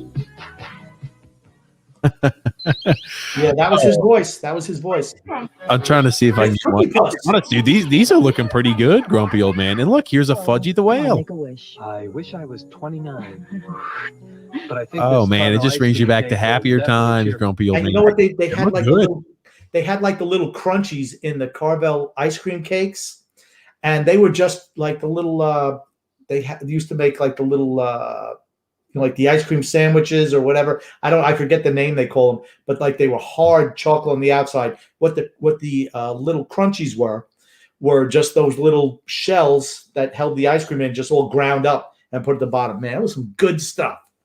Oh, I strongly suggest that if you ever get up to New York, TJ, you have to, when we go up there for a USB game, that we have to get Carvel. Just have to. Carvel. Hey, only if I could hear and eat it while I'm listening to Tom Carvel talk about Carvel ice cream. He's got to be dead. He has Of to. course he's dead. I mean, Grumpy, you see how old those items look that he was. I mean, he would have to be 120 something now. Yeah, he's Man, I love Carvel. Yeah. Goodness gracious. Moving right along there. Brian P said, yeah, Grumpy ripping out the wall bombs and the AMP reference. Yeah, I don't even know if AMPs even exist there anymore. I think Wallbound still does. They used to have King Cullen. Yeah, man, they had all different. Every area has their own supermarket chain names. Yeah. Absolutely does. And then Brandon Frey also said here, $350 for the season opener was insane. Double the price of what tickets were for Game 7 against Tampa, or Game 6 maybe against Tampa. Yeah, you know what? Sit home for the first game. Yeah, it's not that important to me either. Just wait. I mean, I'm sorry. It's the new stadium. So what? Maybe that's just because I'm old now. But I mean, I'm not paying $350 to see a regular season game. No. Not to start the year. No. Oh man, you're not kidding there. Oh. Play grumpy old man with some Mr. Softy medicine. Oh man. And then Robert G said, Grumpy's right. The infusion of youth is needed. The question is not whether, we are a team that can succeed in the playoffs. The real question is, can we get to the playoffs with these Jurassic players? I just worry about us running out of gas at the end of the year. That's all. That's a risky run with you. You run a team of all guys in their 30s. You just do. I am. I'd be lying if I said I wasn't also worried about that too. You talk about players. It's going to be more of a 82 game season. It's the first time we're going to be playing an 82 game season, in 2 years. So you had the hiatus the year of COVID, and last year we had the 56 game or 50 some odd game season. And now it's like, hey, we're adding back up full throttle. You're going to see those extra games really towards the end start to take a toll on those players. And the condensed schedule. Do not overlook. The Olympics sure as hell don't help as well. You're right, grumpy old man. The condensed schedule will be, it's just like it on steroids. 19 back-to-backs, 11 3 games in 4 days. It's just going to be hard. And it's not like I said, it's not. We're a grinder team. That's what we are. It's going to be really difficult. I don't think people appreciate that enough. That I believe I was listening. I can't remember who was listening to on NHL Network, and they used this analogy, and I think it's pretty accurate. They said sometimes you need to be able to beat the hell out of a team so you could feel like you're able to let your foot off the gas a little bit and relax towards, a second and a third period, or a third period, and you have the win locked down. So you're able to kind of relax and you kind of mentally take off towards the end. If you're just put it in cruise control, if you're really dominating a team, when you're playing a grinded out style, you don't have the ability to be, having a huge lead and comfort to where you can kind of mentally, relax a little bit. And I thought that was odd. I'm like, you don't ever want to preach, hey, mentally relax out there on the ice, but I kind of get what he's saying for an 82 game season. That was Darren Pang said that. Okay. It was when they had him and Stu Grimson were talking about the Islanders. Neither one of them, and we talked about it on this podcast in a nice way. They said Lou didn't do the job this offseason. Brandon Frey said, I would like an apology from Grumpy at the end of the season when Parise scores 15 goals this year. Why would I apologize? I'd be ecstatic if he scored 15 goals this season. People think that I'm rooting against him. I'm not rooting against him. I just don't think he has anything left in the tank. That's all. Tommy B, everybody's saying Grumpy Old Man. Grumpy Old Man is now blind in his old age, talking about you missing the pass interference call. Here's the thing. I thought it was neck and neck. I've seen a lot worse on both sides of the ball. And it's like, I'm an ex-offensive lineman, so I yell and scream anytime I see a guy doing this. I see a guy doing this. I see a guy doing this from behind, and there's hold on every single play. And I don't see players, and I don't see people complaining about the offensive line holding on every freaking play. So it's like the same exact thing when I see it for the defensive back. Just because it gets zoomed in and it gets focused on is the only reason people talk about it. Because when you see five guys committing, manslaughter out there, holding and hugging people from behind and doing anything they can to prevent a pass rusher to get through, I get infuriated at that. Here's the thing. Even if, let's say, O-line love, baby. And here's the thing. It was not pass interference. It wasn't. Sorry. But let's say he drops the ball. Let's say Godwin drops the ball. Do you really think Brady still wasn't going to lead him down the field for that game-winning field goal? Really? How many times do you need to see it? 43 times in a career is not enough for you? I don't know. You tell me. Started 300 games in the NFL. 43. He's come from behind victories in the fourth quarter. The guy's freaking incredible. Brian B said, how about my Seahawks on Sunday? Now, I think Brian needs to listen to the TJ and the Grumpy Old Man show tomorrow. We're going to be doing our NFL breakdown of the post of last week's games. Dude, we're going to talk. Did you happen to see what happened in Washington Football Stadium? Not only were there some brawls, we love to talk about the fights in the stands. Oh my God, they're funny. And then there were a few brawls, and there was a sewage leak. Grumpy Old Man at for the Washington football team. They were leaking sewage on the fans by accident. Oh man, I can't wait to show you that. Eric A said, is Ross the boss still with us? Someone is going to have to be a goon, and I really don't want to see Tom Wilson or Ryan Reeves banging our guys around out there. Yeah, Ross the boss is still with us, but I mean, he won't have a spot. He won't have a healthy scratch position either for the Islanders. Nope. So he's going to be down there in Bridgeport. And do you remember what Mike Hartman said on last week's podcast? He said, one thing when you had a physical guy on the ice, they didn't even have to do anything. It was just the presence stopped other teams from taking runs at your guys. And that's what I've always said about Ross Johnston. When he's out there, other teams are not tough against us. They're just not. And that's why he's valuable, even in this day and age. Yeah, that's true. And again, and it's always good to see that type of side of it. And again, Mike was a guy who was, he was a bruiser out there too on the ice. So he was a guy who knew the role. He was a guy who understood the nuances of it pretty well. Brian P said, hey, Isles and Isles, it's the 3 years under Trotz and Lou, our offense has finished 22nd, 22nd, and 21st in scoring. They're consistent. They're consistently bad. We don't score. That's why every game is a slog. And our record, and here's the thing. The Barry Trotz system works. But does it work to win Stanley Cups? No. He won the one. I thought it was a confluence of events, but they were really talented. That Washington team was really talented. What did he do all those years in Nashville? Nothing. Sorry. He's good. He make the playoffs, wins a round maybe. Master Lego Yoda said, yeah, go to the bathroom, TJ. Bye-bye. Yeah. So, you know, I mean, like I said, TJ got upset with me today because, you know, we had that little 3-minute buffer. I'll let everybody get ready. They know the show is I understand that's not the point. So I go to the bathroom during that 3-minute period. It's like, well, why did you go over before now? I'm like, dude, I go now, so I don't have to go during the podcast like you do every time. One of the you bad think maybe you'd learn. You know, the bad thing is I go before the podcast too, Grumpy. I just drink like 64 ounces of fluid and I just have to use the bathroom. There's nothing else about it. That makes you football player dumb. Hey, I like to hydrate. What can I say? And then Brandon Frey is saying Carolina's not good at all. They lost 2 of their top players, Dougie Hamilton and Nedeljkovic. Nedeljkovic. Yeah, you know what? Why did they let Nedeljkovic? Now, I think Hamilton is a loss. Especially replace him with a guy like Tony DeAngelo. Yeah, but there's something about Nedeljkovic obviously they didn't like. I don't know what it is. That's not why they lost last year. I mean, he didn't stand on his head to win them playoffs rounds. He just didn't. I mean, I don't know. Is Freddie Anderson the answer? We don't know that either. All I know is everything they seem to do turns to gold. And like I said, I can't explain it. They are good, though. They are good.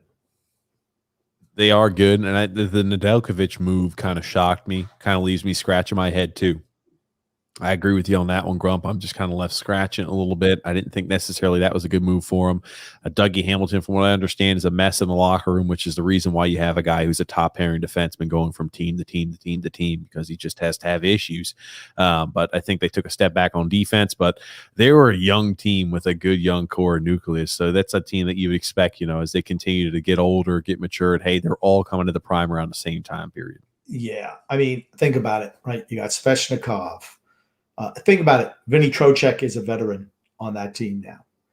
Aho is still young. That's what happens when you have a young team that grows together. They get better year after year after year. When you got an old team, they hang, and then Titanic, all over. Oh, my goodness. Not enough lifeboats on the SS Islanders to save our team. Oh man. And then Tommy B said, TJ and Grumpy, man, come to UBS. We can do a live show together, Grumpy. Isn't Tommy part of that organization who no longer puts a good word out for us? Isn't he? I'm just asking. Oh, Grumpy. Brian P said, TJ, I'll buy you a Fudgy the Whale if you guys come up to UBS. Now, is a Fudgy the Whale, Grumpy, is that going to be like a one sitting type of serving for me? For you, it is. For normal people, it's not. It's like a big thing, man. For you, probably yes. Okay, fair enough. Brandon F says, who does Grumpy overrate more, Eric Holla or the Hurricanes team? I don't think I'm overrating the Hurricanes team. I love that. I love that. Who do I think he overrates more? Probably Holla. Well, the guy who's the fourth liner that he's like, look at him. Look at the contract he signed. I take Eric Holla in a minute. 2-year deal for less money than Casey Zizekas, who took a 6-year deal. I don't know. That's a no-brainer. Holla's a better player than Casey. And he got we could have had him for a better deal. I bet they never even kicked the tires on him. They had Casey locked up. Oh, sure, Casey. What? You're going to have kids soon? Oh, don't worry. We'll give you a 6-year deal so you can put them through college and every other thing. Don't worry. And here's the thing. We'll give you another contract after that. Whatever you want. 6 years. 6 years as a fourth liner coming off a monstrous 5-year deal for a fourth liner. 11 years. I think I try to like black it out, like you just got blackout drunk. You're just like, oh man, I don't even want to remember what the hell happened there. It's just, I feel like, man, oh man, that deal, yikes. Jerry B said, Grumpy, what are you going to do if Parise scores a hat trick on his first game as an Islander? What would you do, Grumpy, if Zach Parise scores a hat trick first game with the Islanders? I'd be ecstatic because I guess would mean the Islanders probably win. If we score 3 goals, we're probably going to win a game, right? I would tell you that makes it really easy for him to hit that 15-goal plateau, Grumpy old man. It's a long season, and he's really long in the tooth. Bugs Bunny don't have teeth as long as he's got. Long in the tooth. Oh, my God. Oh, Jesus, Grumpy old man. John P. said, Zach Wilson has a bright future. Just block for him. Yeah, he looked good when they kind of allowed him to actually open up the offense a little bit against Carolina. But, man, oh, man, I tell you, you want to talk about a hard game to watch? That was a hard game to watch. Unless you're a fan of one of those two teams, that was not an enjoyable football game. But like I said, the Jets are like the Islanders used to be during the Milbury and Snow years, right? Just, hey, we got ourselves a young QB. Let's see if he gets better. I mean, because your team is bad. Really, they could have beat Carolina too. No, they were not beating Carolina. Stop. The first and second half were 2 different games. But here's the thing. The Jets have typical Jets luck, right? Out for who knows how long, got injured again. So, I mean, and Wilson, his QB rating in the first half was like 23. In the second half, it was like 124. The kid can play. Oh, I think the kid. Will he stay healthy? Will he stay healthy? That's key. Grumpy old man, tell us the New York Giants record for this season. Oh, I want to say 3-13. Go! Stop! Come on. Okay. Barkley's still not healthy yet. Okay, Barkley will be okay. Here's another thing that's always pissed me off, right? This is why you don't draft running backs in the top 5, ladies and gentlemen. You do not draft running backs in the top 5. I don't care if he's Emmitt Smith incarnate. You do not draft running backs in the top 5. For this reason alone, you'll get way more busts than you will for that pick than you will get success for running backs. Running backs are a dime a freaking dozen. I'm sick and tired of them. Sick and tired of teams drafting running backs in the top 5.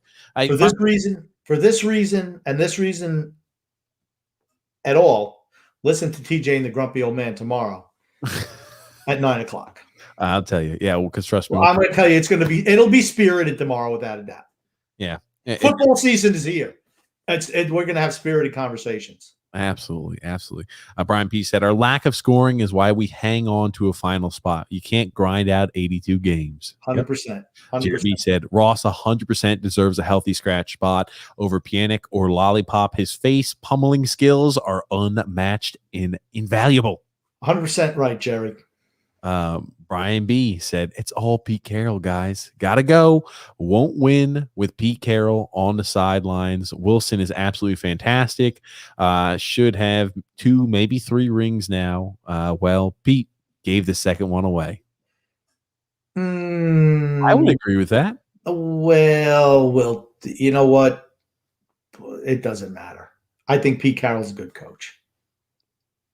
I think he's one of the top 5 coaches in the NFL. They're consistently a good team. Consistently good. Can you not say they're consistently good because they have a top 5 quarterback? It helps, but they've transitioned. Bruce Arians a good coach? No, he's not. Here, okay, because he's been a failure. He's been a failure his whole career, except for 1 year with Arizona Cardinals, and when Tom Brady got there.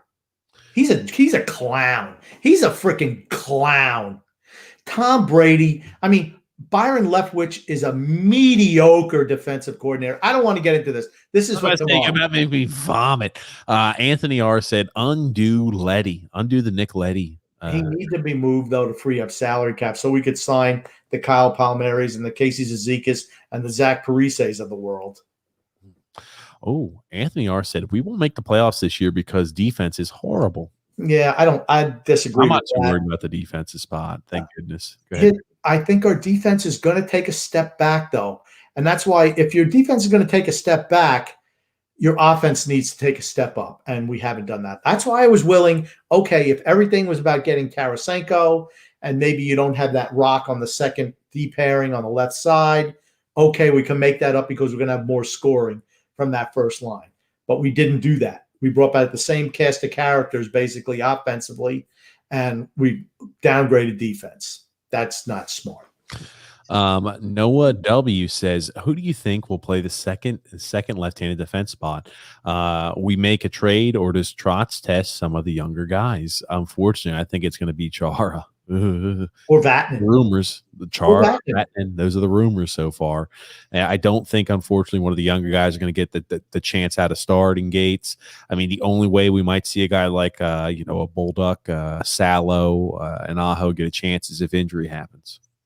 A lot of injuries. I just think about how dominant and how much of a step forward Devon Taves was his first year he was thrown into the lineup, in the NHL lineup, over Thomas Hickey, and he sat in Bridgeport. He played Bridgeport for 20 some odd plus games, to get his shoulder feeling right, to get some more action time. It was a lie. It was a lie. It was a lie. It's a typical Lamoriello lie. Lamoriello the liar is a lie. He was fine. He was the best. He was our best defenseman in camp that year. But they make up lies about players. Josh saying, we don't see the issues that people have said you had, but we're going to send you down to work on them. Lie. Okay. What are you telling me, Grumpy? You're trying to tell me when Lamoriello came out and told us that if we sign Panarin, we always plan on signing back Anders Lee, and he wasn't a backup plan for us. Are you trying to tell me that I can't do simple math and that was a lie? Yes. He lies all the time. I guess I couldn't do simple math, but yeah, if I just added up the numbers of what we offered Anders Lee and Panarin, we wouldn't have had the cap space. So here's the kicker. Here's the kicker. If Hickey didn't get injured, Taves never would have played that year. Yes, he would have been down there in Bridgeport the entire year. Think about that. Let that sink in. They don't want to play younger players. If they can avoid it, they will. You're already getting me into mid-season pissed off mode by bringing these things up. It's my job. Alexander said, Grumpy's spot on with the Canes. They're a good team. And Brandon Frey said, I would sign the grumpy old man to play before I sign Eric Holla. Oh, my God. Brandon, I don't know what Eric Holla has done to you, but it must even be. I wouldn't sign myself over Eric Holla. Oh, man, oh, man, oh, man, oh, man. And then Alexander says, Palmieri says Lou cares about their families too. Just saying. And he also said, we'll give him an extra $4 million for your family, Casey. No problem. Yeah, no problem. Oh, goodness gracious. Yeah. I don't care. You know what? Guess what it tells me? He shouldn't be the GM. His job is not to care. Okay. It's going to sound bad. Okay. And I firmly believe that. But here's the thing. Your job it's not a beer league. You're trying to win a Stanley Cup. Okay? That's what you're trying to do. I mean, I'm sorry. Was there not a better option? Let me ask you, TJ, would you rather have 2 years of Vladimir Tarasenko or 4 years of Kyle Palmieri? If healthy, I'd take Tarasenko every day of the week. There you go. That's the move right there. They didn't do it. Yeah. Now I would take Palmieri. If healthy. Here's the thing, right? If we see next year Vladimir Tarasenko's out there, he's playing 20, 30 plus games, and he's putting up points, man, oh man, you're going to be kicking yourself, Islanders fans. You're going to be throwing your fist through the wall thinking, oh, what could have been? Because, ladies and gentlemen, newsflash here. If you don't go ahead and execute a trade for Vladimir Tarasenko and you try to bend St. Louis over the barrel and the deal doesn't get done and he's healthy and he goes back to performing, ladies and gentlemen, you've seen the price do skyrocket through the roof is what you've seen. It was only 2 years. It's not like you had to pick him up for 6 years like Anders Lee. It was 2 years.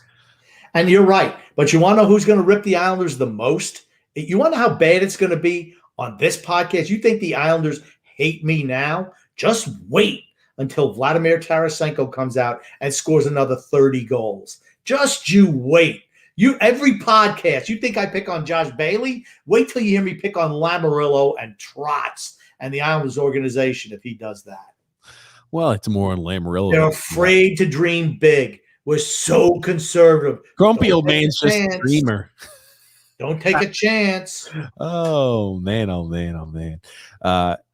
Alexander saying, you just don't draft running backs in the first round, period. I like it. And then, Anthony R. said, our bottom pairing defense will be Green, Salo, Chara, all splitting time. Ugh. I don't even think you're going to take Salo out of the equation. No way. I think they're going to want him to get acclimated to Bridgeport, even though I'd be fine with him going through some growing pains. If you were to play him consistent minutes and say, here you go, Robin Salo, we think you can grow into this. This is what we project you to be. We're going to play you consistent minutes. He will show that he can do it. And here's the crazy thing. If Robin Salo shows that by midway through the season, he's unable to do it and foot the bill, you then trade to bring in another left-handed defenseman. Instead of saying, hey, we're going to bring Chara in, and then we're going to bring an additional left-handed defenseman in at the trade deadline. What Anthony doesn't realize, 2 of those 3 are going to be playing all the time. It's going to be 2 of the 3. And I guarantee you it's going to be the 2 old guys. Robin Salo, is he that guy, Grumpy, you're alluding to? Not him. Sorry, Robin. I don't care. Oh, what? You scored, 40 goals from defense spot, had a plus 75 down in Bridgeport, lead the team in scoring. You're not ready. Sorry. Brian P. said, can I complain about my Giants on tomorrow's podcast? Certainly. I welcome it. We're going to. Alexander said, that Tua is the youngest quarterback to win in Foxborough, Grump. And John P. said, the only running back worth a top 5 pick, Barry Sanders. No, there are other. Going back in time, there are a lot of really, really good running backs drafted. But the game's changed. The game has changed. It has. Mm-hmm. Absolutely. But I mean, fantasy football, you always pick running backs first, right, TJ? Oh, it's not fantasy, Gar Snow and freaking Charles Wong. Okay, hey, isn't that how Gar Snow got his job? Grumpy, I don't know any Charles Wongs that I could take advantage of. John P said Sorokin prediction for this year. TJ, grumpy old man. I think Sorokin plays 35 games. I think he still serves as the 1B, even though I think he's probably the better goalie over Varlamov. He'll play about 35 games. Numbers will be good, but probably 35 games in the regular season. And he'll be the backup to Varlamov in the postseason again. Doesn't matter what he does in the regular season, he'll be the backup to Varlamov in the postseason, barring injury. Oh, I couldn't have said it any better myself. I feel exactly the same way. Tommy B said, Taves did not make the NHL till he was 25 years old. Yeah, he was another guy who was winning AHL All-Star defenseman year after year and never got a chance up there with the Islanders. He hurt his shoulder the year he was going to be. I think he was an All-Star again. He hurt his shoulder that year. Then he came off the shoulder injury, tore it up in camp. They said, we want to make sure you got time to go ahead and get everything going. They sent him down and didn't give him a chance until Thomas Hickey got hurt. This is a guy who's in Norris Trophy contention and didn't get a shot until he was 25 years old. My motto is best players play. I don't care what you've done in the past. I don't care that you were good in 2010, Zach Parise. Kiefer Bellows is better than you are right now. Go, Grumpy! You're going to sit. You thought it was bad in Minnesota? Wait till you see here riding the bench every night. Or matter of fact, wait till wearing street clothes because you're not good enough. Of course, they won't say that. Like I said, Kiefer Bellows could go play 10 games, score 25 goals, and he's still going to sit because he wants to play the old guys. That's the issue that I have with Barry Trotz. Best players don't play. They don't. Jerry B said, what do you guys think Andrew Ladd's role in Arizona is going to be? Will he be in the regular lineup? Will he be a top 6 guy, Grumpy? I'll let you take it first because I think you're going to have some humor for this. Yeah, he's going to be taking tickets on gate C. And then in intermission, he's going to be the guy who, MCs when they shoot the little cannon for the T-shirt. Oh, headed detection 215. Go ahead, Johnny. But his thing, he has to know where they're going to play first. I don't think they even know that yet. Oh, no, they still know. They still have it for this year, but but that's the future they're worried about. He won't play. Master like Yoda said, not worried about the playoffs. We are such a team in the playoffs. We are such a team in the playoffs, but what worries me is the 82 games and playing elite teams like Florida, Vegas, and Colorado, etc. Hey, and I'll say it again. Andy Francis brought up a good point. I'll give him credit, and I give credit where credit's due, right? You talk about the defense. You talk about everything that looks so great. We played the Buffalo Sabres 8 times last year. We played the Devils 8 times last year. We played the Rangers 8 times last year. So just let that sink in. Yeah, but we're not going to play these teams 8 times. So for me, we seem to give problems, particularly those West Coast teams that don't see us or our style of play, like Vegas and Colorado. We seem to play them well in one-offs. It's over the course of a series where, they could kind of take advantage of us. I still look back at our playoff run this year. If Pittsburgh had a goalie, we don't get out of the first round. If Carlo doesn't get hurt, probably don't beat Boston. I mean, that's just some things. And here's the thing. I'm not one of those coulda, shoulda, wouldas, but I'm just saying, people, we had a little bit of puck luck to get where we got this last year. Jeremy said, why did Vegas get rid of Gerard Gallant? Are they literally retarded? Maybe they felt that that's as far as he could have taken him. It was the same thing when he was at Florida.